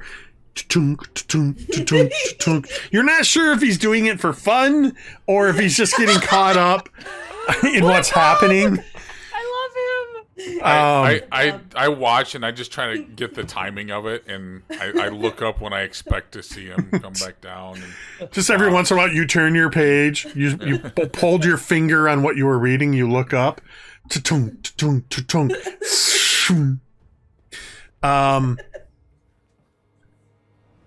this is a because of everybody's roles. Can't imagine there were what follows is a good sentence. two successes. There were 2 successes and okay. 4 failures. So that is going to amount to a. In fact, I'm gonna do this on D&D Beyond because I don't have this many D10s on hand. Oh no. 2, 3, 4, 5, 6, 7, 8, 9, 10. 10 D10s. You all can hear the clattering of the dice on D&D Beyond. Oh my god. The ship Horrible sound. takes 73 points of bludgeoning damage as in the aftermath of the storm the next day, there are shields hanging in tatters. Sails hanging in tatters. There are several pieces of. There's barrels and broken pieces of wood. I need somebody to roll me a d20. I need 4 people to roll me d20s. Dibs. Okay. I'll roll. I love how 10. excited you are when you don't know what you're rolling for. 10. I'll go. All right, hold on. 10. Next. 6. Okay. 2. 20 and 2. Mm-hmm. We wanted to cover all our bases, so whatever Yeah. one's the good ends, we got both. Yep, that's what we call a spectrum. There we go. 4 of the Clockwork crew were washed overboard in the storm. Oh, Your roles that you were so excited for were Artemis, Agamemnon, Pericles, and Phoebe were all lost not at sea. Phoebe. Oh. No. So those crew members are no longer around. That Rip. sucks. The ship is bobbing lightly on the waves as just gently there's a little tunk as Boomer slides across and bumps up against where Kahlo, you're most likely slumped against the side, the gunwale of the ship. Everybody on this ship is waterlogged and looking worse for the wear. Nobody's going to take any kind of physical damage from this. The damage happened to the ship, and maybe emotional damage. But How much emotional damage? I just What? pick Boomer up is- Boomer and like turn him so he just all the water dumps out of it. in these Just gently put him on my bag. in these There. final moments, so what this means is you were already, because of the weather, you were losing a day. This storm and this fail means on the 5th day you will still be at sea. Yay! and that is something that we will have to deal with. It is we're gonna sort of when we resume, it will be the 5th day leading up to that 5th night. Badges, everybody. But in these moments, as we sort of pan across the ship, and we see people that are in various states of exhaustion in the aftermath of the storm, Tira, you're sort of up against some barrels, and there's 2 of the automatons, the clockworks, are sort of slumped next to you. And whether you're passed out or not is irrelevant. You're exhausted. And we pan over to... In fact, I almost imagine that you maybe aren't passed out, as you can see about 10 feet away from you. 10 feet away from you, Vaughn is passed out at the foot of a mast, with Shotha sort of leaning in against him, also passed out. Vaughn. Yes, sir. You, unconscious, exhausted from the ordeal of the storm. You are standing in a field. It is a marshy field. The water is up to your ankles. The light all around you is a deep orangish red. As you look around and you realize the light is coming from a line of trees about 50 yards from you that are completely engulfed in flames. There is the silhouette of an individual standing 30 feet away from you. Who is it? It is my sister holding the blood axe. She looks at you, and you see the blood and gore dripping off from the wide blade and beard of this axe. She holds it up, not breaking eye contact with you, as she licks the blade, and you hear the sound of her tusks scraping against the steel of this axe. And you realize the warm water coming up to your ankles is not water. It is blood. To your left, something bumps against your leg, and you look down. And you see Mejia's body. Throat ripped open.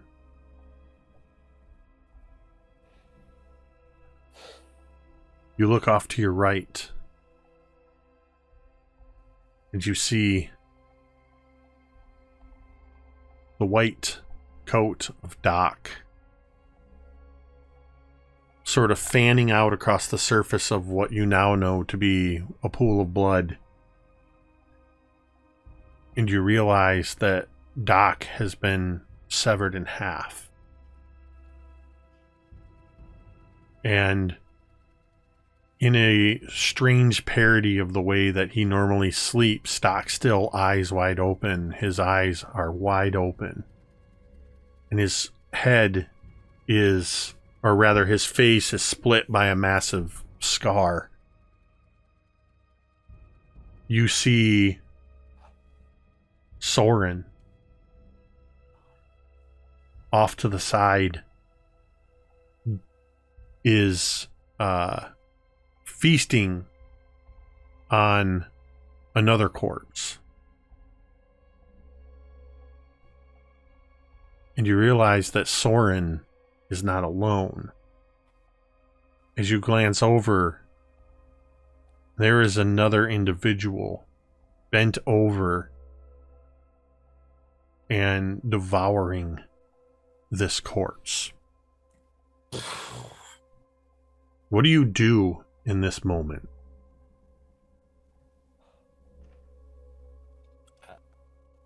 I'm going to look at the figure who was devouring the corpse.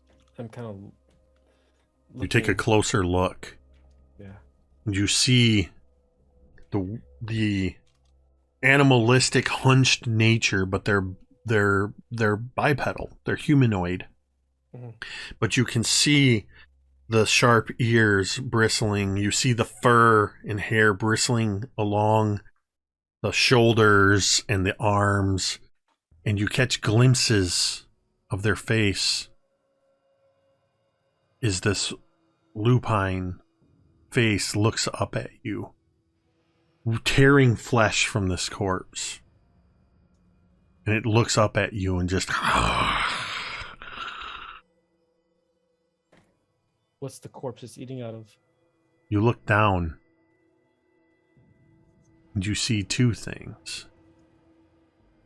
The corpse being devoured is Assyria, and the wolf that is tearing at her flesh, as it looks at you, its eyes flash blue, and for a moment you recognize Tira's eyes. And that's where we're going to end tonight's session. Oh my god! Oh! I was like, God damn it, was it me? And Carrie's like, it was you. And then I was like, wait a minute. I'm on the ground. It's you, Beach. No. You just call me a beach? Beach? Oh. So, Oh my You are- gosh. so a couple of things. Welcome, Brooke, to Stretcher. our fun game.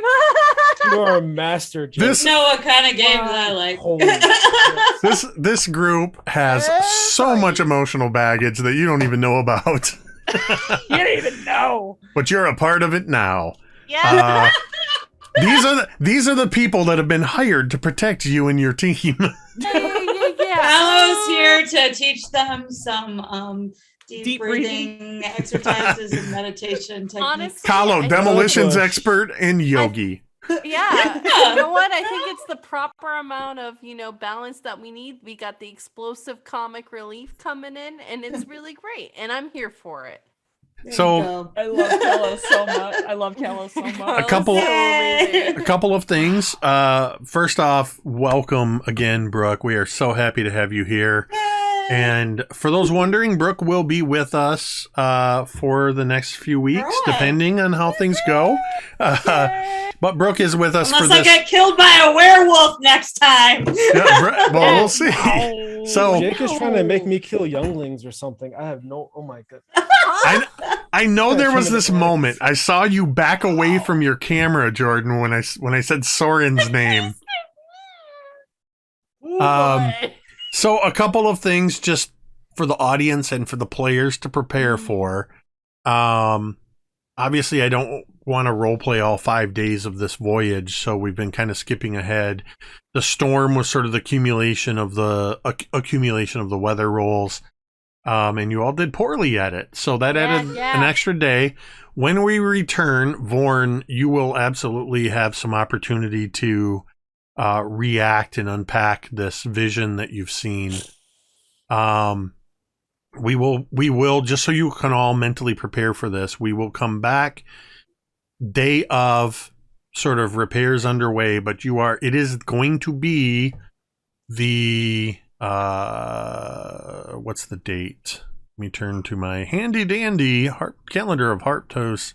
You can get your own Adventure calendar journal. of Harptos right now on Drive Through RPG. Is that where it is? No, DM's Guild. DM's Guild. Sorry. It will be. Where did it go? It is the. Yeah, it is the first of Kythorn, which is the full moon this night. Yeah. So, we've got a lot to deal with. I know there was some preparation, so we will. Oh, boy. We will unpack all of that in next week's episode. I was hoping to God you like just kind of forgot Tira and I wasn't going to be in the scene. I was going to be getting There's done so eight. much emotional damage between the two of you. Really? You should know No. me. You should know me better than that by now, Carrie. I know. You're too good. You're too good. You're too good, Jake. We just a reminder that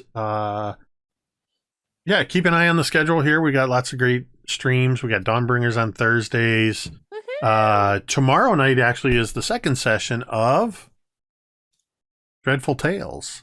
Yay! Over on fortnerd.com. Twitch.tv/fortnerd.com. And I see Jordan's already moving to do the shout out, aren't you? No, I was moving to tell everybody. I told you so. But so we've got that going on. Coming up in May, I know we've been talking about it for a long time, but coming up in May, we've got our first session of our new Mythos Investigators story, a new trilogy with our own Carrie at the helm for that one. So proud of you. Thanks, Mom. Our Call of Cthulhu crew will be at Carrie's mercy. But yeah, lots of great stuff. I believe also next Tuesday, the 19th, the Saltmarsh crew is going to do a sort of a casual Q&A stream for their campaign that they had here on alternating Tuesdays. And I believe the Star Wars campaign just had the finale. Is that correct, Dwight? So that's on sort of a hold for a little while. Yeah, we are on hiatus until I think September is when we'll start streaming again. Okay. But yeah, we do about 5 or 6 episodes 3 times a year, so we're off for the summer. And I will say that if you are not already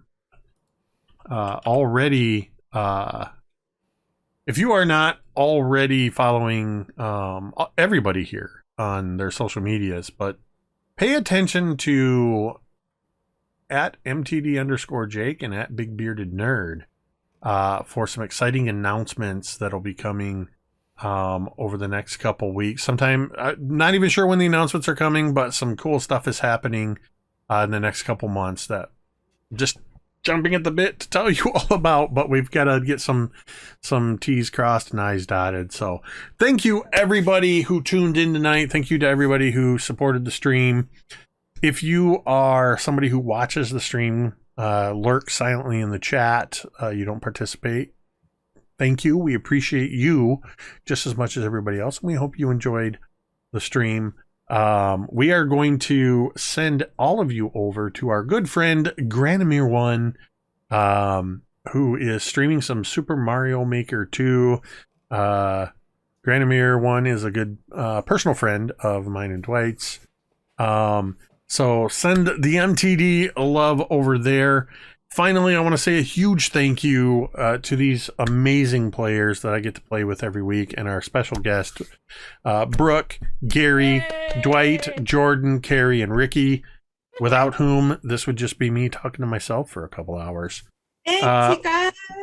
With that, we are going to go ahead and end this stream the same way we end every stream. You can say it with me if you want. La